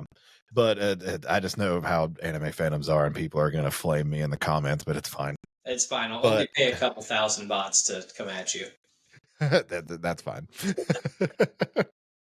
But it really is just absolutely fascinating to see how his character has changed, and also how many Easter eggs they hid throughout just the entire show from start to finish of where it was going to go. Like it still blows me away, especially a lot of stuff I didn't really notice until Blue and I started covering it on the podcast whenever we covered the first season, and I went through and was watching it with my analytical brain and seeing from the very beginning, like whenever Aaron hit his head during scout training and like it was steaming, and I was like, oh, that's a thing. Yeah. But even seeing like bits and pieces about like Bertolt and Reiner, and like whenever their injuries were like that, like it was so incredible to see like how they laid a lot of the groundwork, but so subtly that nobody really caught on. The thing about Attack on Titan is it's almost a series you have to watch twice just to see what you missed the first time. Oh yeah. When you rewatch it, you're like, dude, like knowing what's happening, like Ryan and Berthold are sketch as hell. Like, they're like not hiding this. They just what they're saying has double meanings. So we're tricked into believing one thing, or like you said with the little details, the praying mantis of I think it's like episode 7 or something when they show Mikasa's past and she's watching a praying mantis like behead its lover, foreshadowing what she's going to do to Eren, and it's just like, yep. How can you be this thoroughly planned out, this far in advance? It's unbelievable. That's part of the reason why I hold it in such high esteem, is that writing is just ridiculous. Yeah, I don't know. I feel like it's one of those things to where I would have appreciated the story more had Mappa not fucked up the animation on those first 2 seasons of, part 4. Because animation's a big part of anime. Like it just is. Now, granted, they redeemed themselves with the films for part 3 and part 4 like that. They did Hanji justice. Like they did so much well. Rest in peace. Yeah. That hit me hard. Like I genuinely thought like I was pretty much done with AOT, but I was going to see it through to its conclusion because that was another one of those. I read the manga. So I knew how it was going to end. I enjoyed the hype of people like spreading rumors, and even like from the Japanese side of them like spreading rumors that the ending was going to change. Yeah. And it didn't, and I was happy with that, although I think it would have been cool to have like an anime only ending for it. Unless they went to that unnamed Promise Neverland way. It doesn't exist. But like, I mean, what you were saying before with Eren being fascinating for like how much he grows, but also like he stays the same. Like one of the first things we hear him say is like, "I'm going to kill them all." Yep. He is totally in the wrong, and like, I don't know the psychological terms. Maybe you can help me. Psychopath, sociopath, whatever. But one of my favorite episodes is like for most of season 4, they've been building him up as like, oh, dude, Eren's like a bad guy now. Like, what's going on? Why is he this way? And the episode with him and we get Ymir's backstory. And then he's the one who's like, you have a choice. You're not a slave to anyone. Like, the way he was the only person in 2,000 years for all the evil shit that he did. He's the only person in 2,000 years who was able to treat her as a human, a fellow human being. Like, to still have that level of empathy for her, even if, like, it was to accomplish his goals, or maybe her goals vicariously through him. Just, that's what makes him such an interesting, complex character to me. I can 100% see that, but also that moment held a lot of weight to me in a way too, because it was such a hypocritical moment.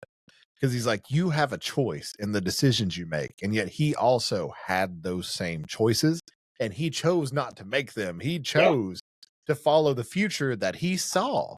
Yeah. And that, to me, like, that is such a juxtaposition that still to this day, like, it's so odd, because I loved AOT up through the first 3 seasons, and like seeing how things changed. And I really wish that the animation hadn't like dampened my opinion on it to the point to where I'm gonna have such a hard time rewatching season 4 whenever I get around to it, because those first 2 bits are hard on me.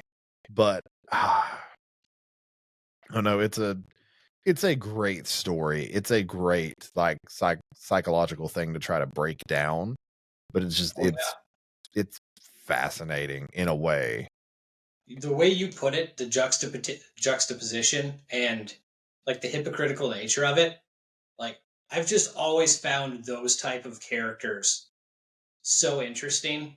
Like younger Toguro in Yu Yu Hakusho, you don't know where the facade begins and ends with him. Like he's just so fascinating to try and figure out, because he does things that like make no sense but kind of do, and it's like it's so hypocritical. And then there's the back and forth that I don't understand him. That's what makes him so fascinating to me, and that's kind of like what I like about Eren, or like some of these other characters that are, I mean, like obviously I love the Vegeta story. That's a pretty straightforward one that's really easy to tell linearly, essentially. But there's something to those characters who are hypocritical in nature that just draws me in. I don't know what it is. Yeah. I mean, even going back to, you know, one of the animes that we first discussed with Death Note, like Light Yagami is such a fascinating delve into the human mind, and how all it takes is one little thing for like your true nature to show. And that is a phenomenal bit of storytelling that I think kind of gets overlooked just because of the general nature of the show. But my goodness, it is so fascinating, and such a phenomenal just look into, you know, what people would do, especially if, you know, that kind of power fell into the wrong hands, or just any hands in general, because that's a lot of power. And to see what people do with it, because I mean, look at Eren and what he did with the power that he was given. It's just it's fascinating to see how power corrupts people, and just to see what kind of story comes from that. Because good villains are the ones that, you know, make you think about those types of things. Like that's what gives you a very compelling story in a lot of ways. Yeah, I love that you compared the two, because one of the things that Death Note does so well is foreshadowing in its own right with the animation. Like when Light first picks up or goes to pick up the Death Note, he's in the light. The Death Note is in the shadows. He walks in, walks back out, and then goes back and grabs it. When he picks it up, it's just darkness shrouding him. And like that literally showed his entire arc. Like that 5-second span perfectly illustrated visually his entire character for those 37 episodes. And the complete opposite of that, and again, I don't know if this was, you know, purposeful or not, but look at Your Lie in April with Kaori and Kosei's story, in that, you know, whenever Kaori was begging Kosei to play with her on the rooftop in like episode 3 or 4 or whatever it was, she was standing in the sunlight and Kosei was in the shadow of the school. And whenever she reaches out her hand and he takes it and he steps out from the shadow into the light, like that's something that I noticed years after watching it the first time. And whenever I noticed that, I was like, oh my God, like that is just so telling of the story that's about to come. And like I love that. I love little nuances like that, whether or not it's made to be that way. Like I love it so much. I think in that case it's absolutely intentional, And Mm-hmm. yeah, like you, I absolutely love those little details and those nuances. Like, I would love and, try to strive to be a storyteller. If I could come anywhere near that level of just being able to handle a story and have just be able to tell it visually without even saying anything the way they do and like foreshadow events and stuff. I mean, that would be a dream come true. It's the way some people write just leaves me in awe of what they can do with such little stuff. Like, what's that term? Like, less is more. Yeah. Kind of like that, or which goes back like Frieren. Mm-hmm. Frieren makes Himmel. They give him an incredible legacy, and is like someone who feels extremely important in that world, and you feel for him and his relationships.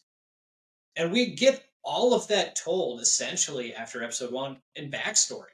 Like his Mm-hmm. entire legacy is created for us, the viewer, after his death, essentially. Yep. And the way they handle that is just unbelievable. Mm-hmm. I mean, just like you saying with the phrase "less is more" and comparing it to Frieren, like I've never been so enthralled and crying over a 30-minute first episode like that. Like I was with Frieren, like seeing her break down and like finally start to understand human emotions, like in that first episode, like that hit me on such a deep level. And it was I think it's because it's a very similar feeling of like Violet Evergarden. Whenever Violet first realizes her feelings of like trying to figure out like what love was and what the Colonel was trying to tell her, like that was like that hit me so hard. And even A Silent Voice, whenever shit, I just watched that film. What is her name? Who? Uh, She's not the Shoyo, is she? Or is that the guy? Shota is the Shota. Shoko. I've Shoko is the only one seen that it I was. once. Yeah, I I just watched it recently because again I wanted to make the people from church watch it so they could cry and be sad. And I love that film because it's another deep dive into the human psyche. Yeah. So big fan. But with the Ferris wheel bit of like the bully berating her and she's like, "No, you can't hate me because I hate myself." That like I feel that. Like that I watched that in the theaters with a bunch of friends. Like I had 9 or 10 of us go, and as soon as that happened, I broke down in the theaters. Like that hit me on such a level. And it's just like again one of those things of less is more. Like you have a story that is about a deaf girl and the relationship of like trying to build back and build redemption. It's such a simple story Mm-hmm. with but there's so much in just such a short amount of time, and just little things like that that just express so much and just have the ability to just be life changing in a way to present those types of things. And it's that feeling, that emotion that I feel like I strive for my storytelling, even though I don't think I'm ever going to get anywhere close to Yeah, same. anything like that. But my little bits that I've had in my D&D campaigns that I know I've talked about on the podcast of like whenever my players defeated Strahd in the 5th session, whenever that campaign is supposed to go on for like 20-30 sessions and they beat him in session 5, and the way like they exploded with that final hit, like I will never forget that moment of Bree hitting that final hit and me just kind of just slowly looking up and just be like, how do you want to do this? Yeah. And just the eruption of the table, like the cheering like that. I still remember my ears hurting from the screaming that came from that. And it's like if I'm ever able to tell a story that can evoke like that kind of emotion just on my own or through my own volition, like I don't know, like that's still one of my proudest moments, but that's something that I always hope to strive for because that is just such an amazing feeling. Yeah, I just those are special moments, and Hmm. it's cool that you had brought up like Violet Evergarden because one of my favorite episodes of anime is the one with I think it's the mom Yes. with the Oh my letters, god. Uh-huh. and like the kid is just nagging the mom the whole episode. The mom's like, I'm busy. And like to have it turn around and it's all these letters that are going to get sent to their child after their death because they know they're dying each year for however many years with a different message. Hmm. I just, when I saw that, my mind like broke. I was like, what? The amount of beauty in such a simple story. It's a mom writing letters Uh-huh. to her kid. Unparalleled. Wholeheartedly agree. Like just talking about that episode gets me teary-eyed because oh my god, the emotion that I felt. Have you seen the film? I have not seen the film. They touch on that again. Oh, do they? And like I'm not afraid to admit I fucking bawled over that movie. That movie hurt me on an emotional level that I genuinely hadn't felt since Your Lie in April. Like I can't tell you the last time I cried that hard over a piece of media. Just because of the callbacks and everything that it threw from it. Like it hit me hard. So if you enjoy Violet Evergarden, I cannot recommend actually going and finding that film on Netflix or wherever it is because it will evoke those same emotions with that story that I can't recommend more. I'll throw it on the list. I am a fan of Violet Evergarden. At some point, I'd like to do a video on her too, but that's one of those Hmm. ones where you have to be on your A game to be able to tell that story just because of how well it's told, and you want to do Hmm. it justice. Absolutely, because that is one of those that I I find it hard to broach the Violet Evergarden topic with Blue because she has such a huge issue with the relationship between the Colonel and Violet, which I get because it is creepy because they keep pointing out the fact that she is a child, like she's 14. Mhm. And so I 100% get it. It's just I always look past it because I'm more of the story kind of person than anything, but I also see how wrong it is because it is creepy and it is wrong. For sure. And I mean But that like have you ever seen what's it's like Higahiro the mm, I took in I got rejected on a date, shaved, and took in a high school runaway. no, but I've heard good things about that show. And like objectively, very creepy for Mhm. a guy mid late 20s, early 30s to be taking in a 16-year-old to live with him. But it's a beautiful story regardless. And like Oh, I absolutely. like you, I'm a story supersedes all kind of stuff. Well, you can still acknowledge like, yeah, that's creepy. But this story handles this beautifully. Yeah. Another point of that is, have you seen Real Life? I have seen it. It's been a long time. It was one of those, and it touches on very similar topics. A dude that's 27 takes a pill to revert to being 10 years younger, then goes to high school, and Hmm. he builds friendships with these kids and starts to develop feelings for a girl that he thinks is 17. She's not. She's his age and she's going through the exact same shit that he is. Hmm.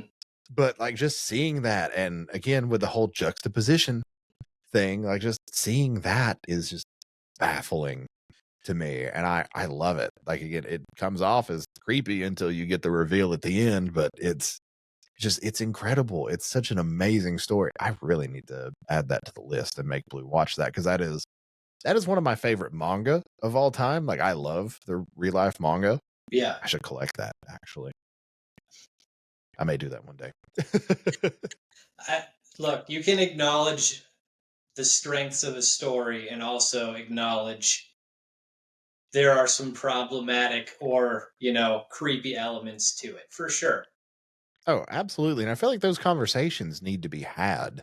Oh yeah, And I love how they are starting to address it more in anime. I love how they're starting to, bring up more, real life topics on things and becoming more aware of certain situations that need to be talked about. So I'm glad that the anime community is changing. And I don't know if it's because they're trying to be more marketable to a Western audience or who they're trying to appeal to, but I'm very glad that they're doing it. yeah, yeah. It's I can't say enough about anime, man. No, absolutely not. Holy shit, we've been talking for over 2 hours now. I apologize for taking up this much of your time. It's just flown by, so I didn't no it worries. it Cleared up my really schedule for you. has. I really appreciate you sitting down and taking this much time out of your day to sit down and just talk anime. This has been an absolute joy. Not to sit here and try to segue into the end, but No, it's been a lot of again, fun for me too, and yeah, especially like I said at the beginning, wanting to come on and then watching, a bunch of these recent episodes that you guys have had and some of your early ones, and just be like, oh, like we like a lot of the same stuff. And mhm. like I would love to have Blue go through and just roast the sports manga I'm working on because she's a big sports anime fan. Go through chapter one and tell me how bad it is. I was I was gonna say, if you ever have any video ideas where you want to drag one of us on, like by all means, we'll be more than happy to do it, especially if scripts are involved. Or God, Blue is so analytical. If you need her to tear something apart, please, she'll happily do it. Yeah. Because you've seen the dynamic of the two of us. I'm very much of the like I like it because it's good kind of person. She's just like, no, it has problems, and I'm like, no, you're right. It has problems, but like she'll go in on some stuff, and I'm like, holy shit, I didn't know you felt so viscerally about this. I mean, that's how you improve. I mean, I'm still very early into making YouTube videos. I mean, I've only been really doing it for 6 months, but you have to go the Mr. Beast route of you like you just have to try and get better every video. And like Mhm. sure, your first video 10, 20, 30, 40, 50, 100 videos might suck. Probably will. But if you give up, they're never going to be good. So Exactly.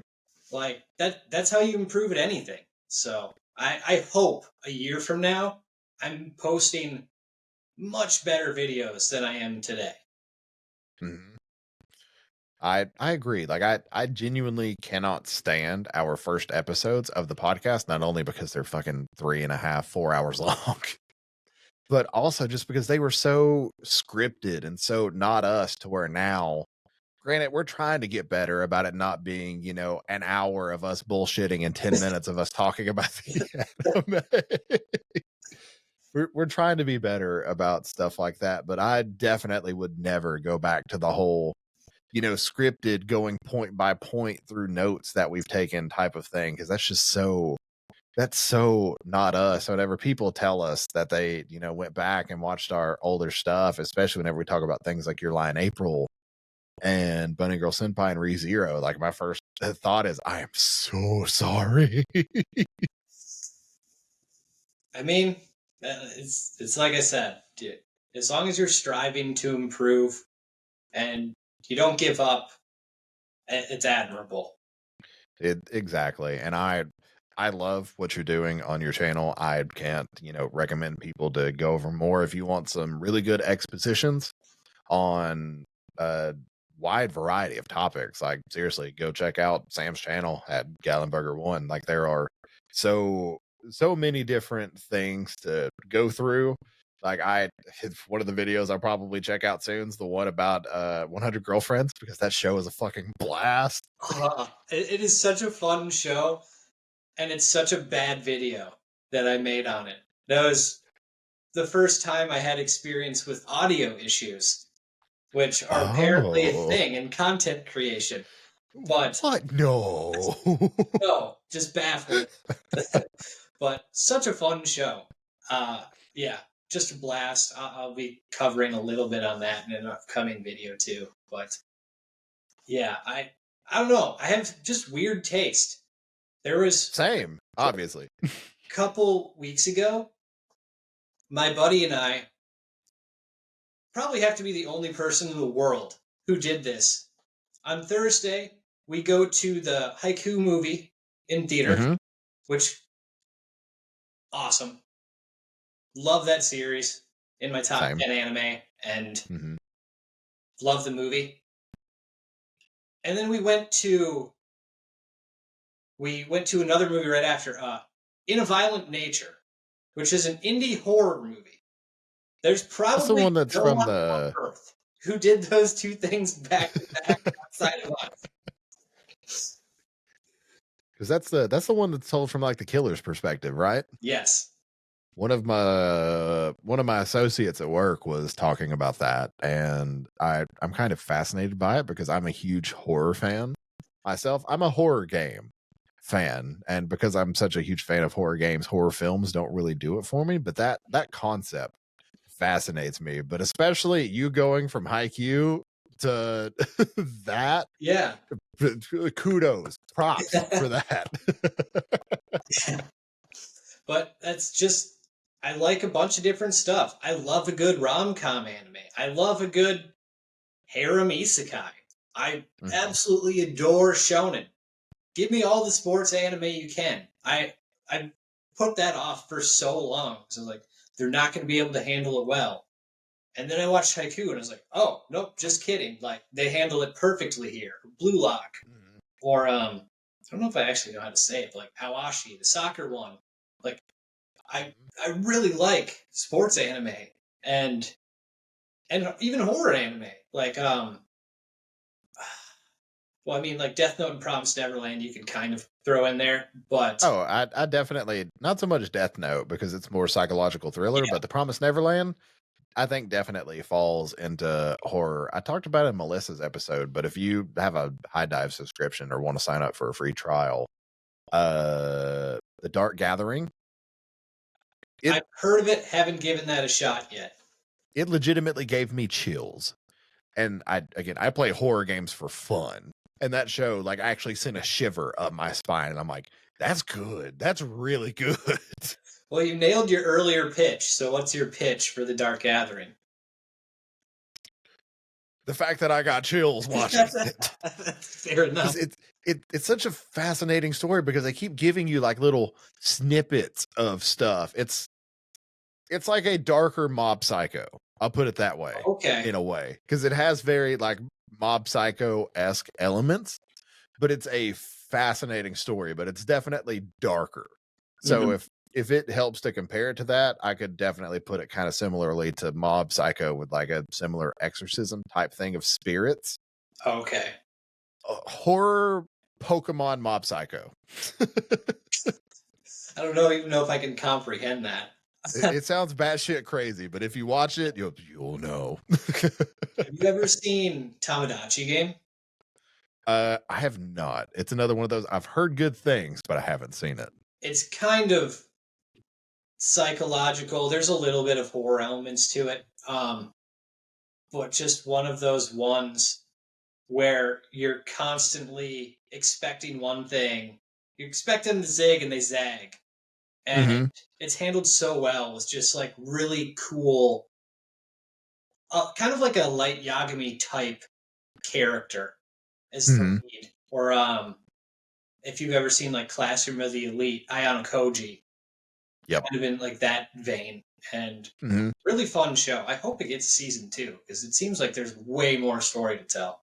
I think it might. I think I've heard rumblings of it because again, I was curious about it even though I haven't seen it. So I think I've heard rumblings, but I could be very, very wrong. Who knows? We're definitely going to hold that against you if that doesn't come out real soon.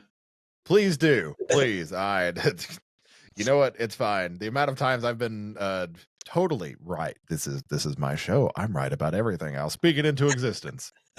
No, I'm not. Tomodachi season 2, guys. I don't know what to tell you.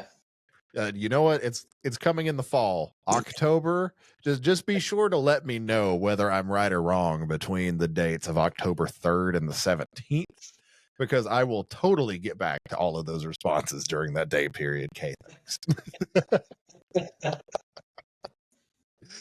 Oh, well, Sam, again, thank you so much for taking part in this. Normally at the end, I give the guests an opportunity to plug literally anything and everything that they want to talk about. So the YouTube channel, upcoming stuff that you're working on, like, just have at it. This is your time. So when is this going to air? Probably within the next week or two. Okay, so if this airs within the next week or two, check out my Saturday, which would be tomorrow's video, which is going to be on Rengoku character analysis, which I'm excited to and I put a lot of effort into. And over the next month or so, I'm going to try and actually start getting my 2 manga out. So keep an eye out for those. There will be news on my channel, Gallenberger1. Awesome. Well, links to literally everything will be in the description down below or on the audio platforms, literally wherever you're listening to this. I promise there's a thing somewhere. Go look for it. I'm not the most technically adept. I pay for really fancy equipment that lets me appear technically adept, even though I am very ignorant whenever it comes to that type of thing. But I promise it's somewhere. You can find it. Maybe here. I don't know. I promise.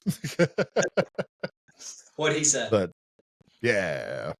But again, thank you so much for taking part in this. I really appreciate it. It's been a lot of fun to just sit here and banter about life and anime for over 2 hours. Definitely, I think the longest recording I've had for this. And I honestly haven't, it doesn't feel like it's been 2 hours. It has been an absolute blast. So thank you so much. And for everybody that took the time to listen to this, thank you so much. I really appreciate it.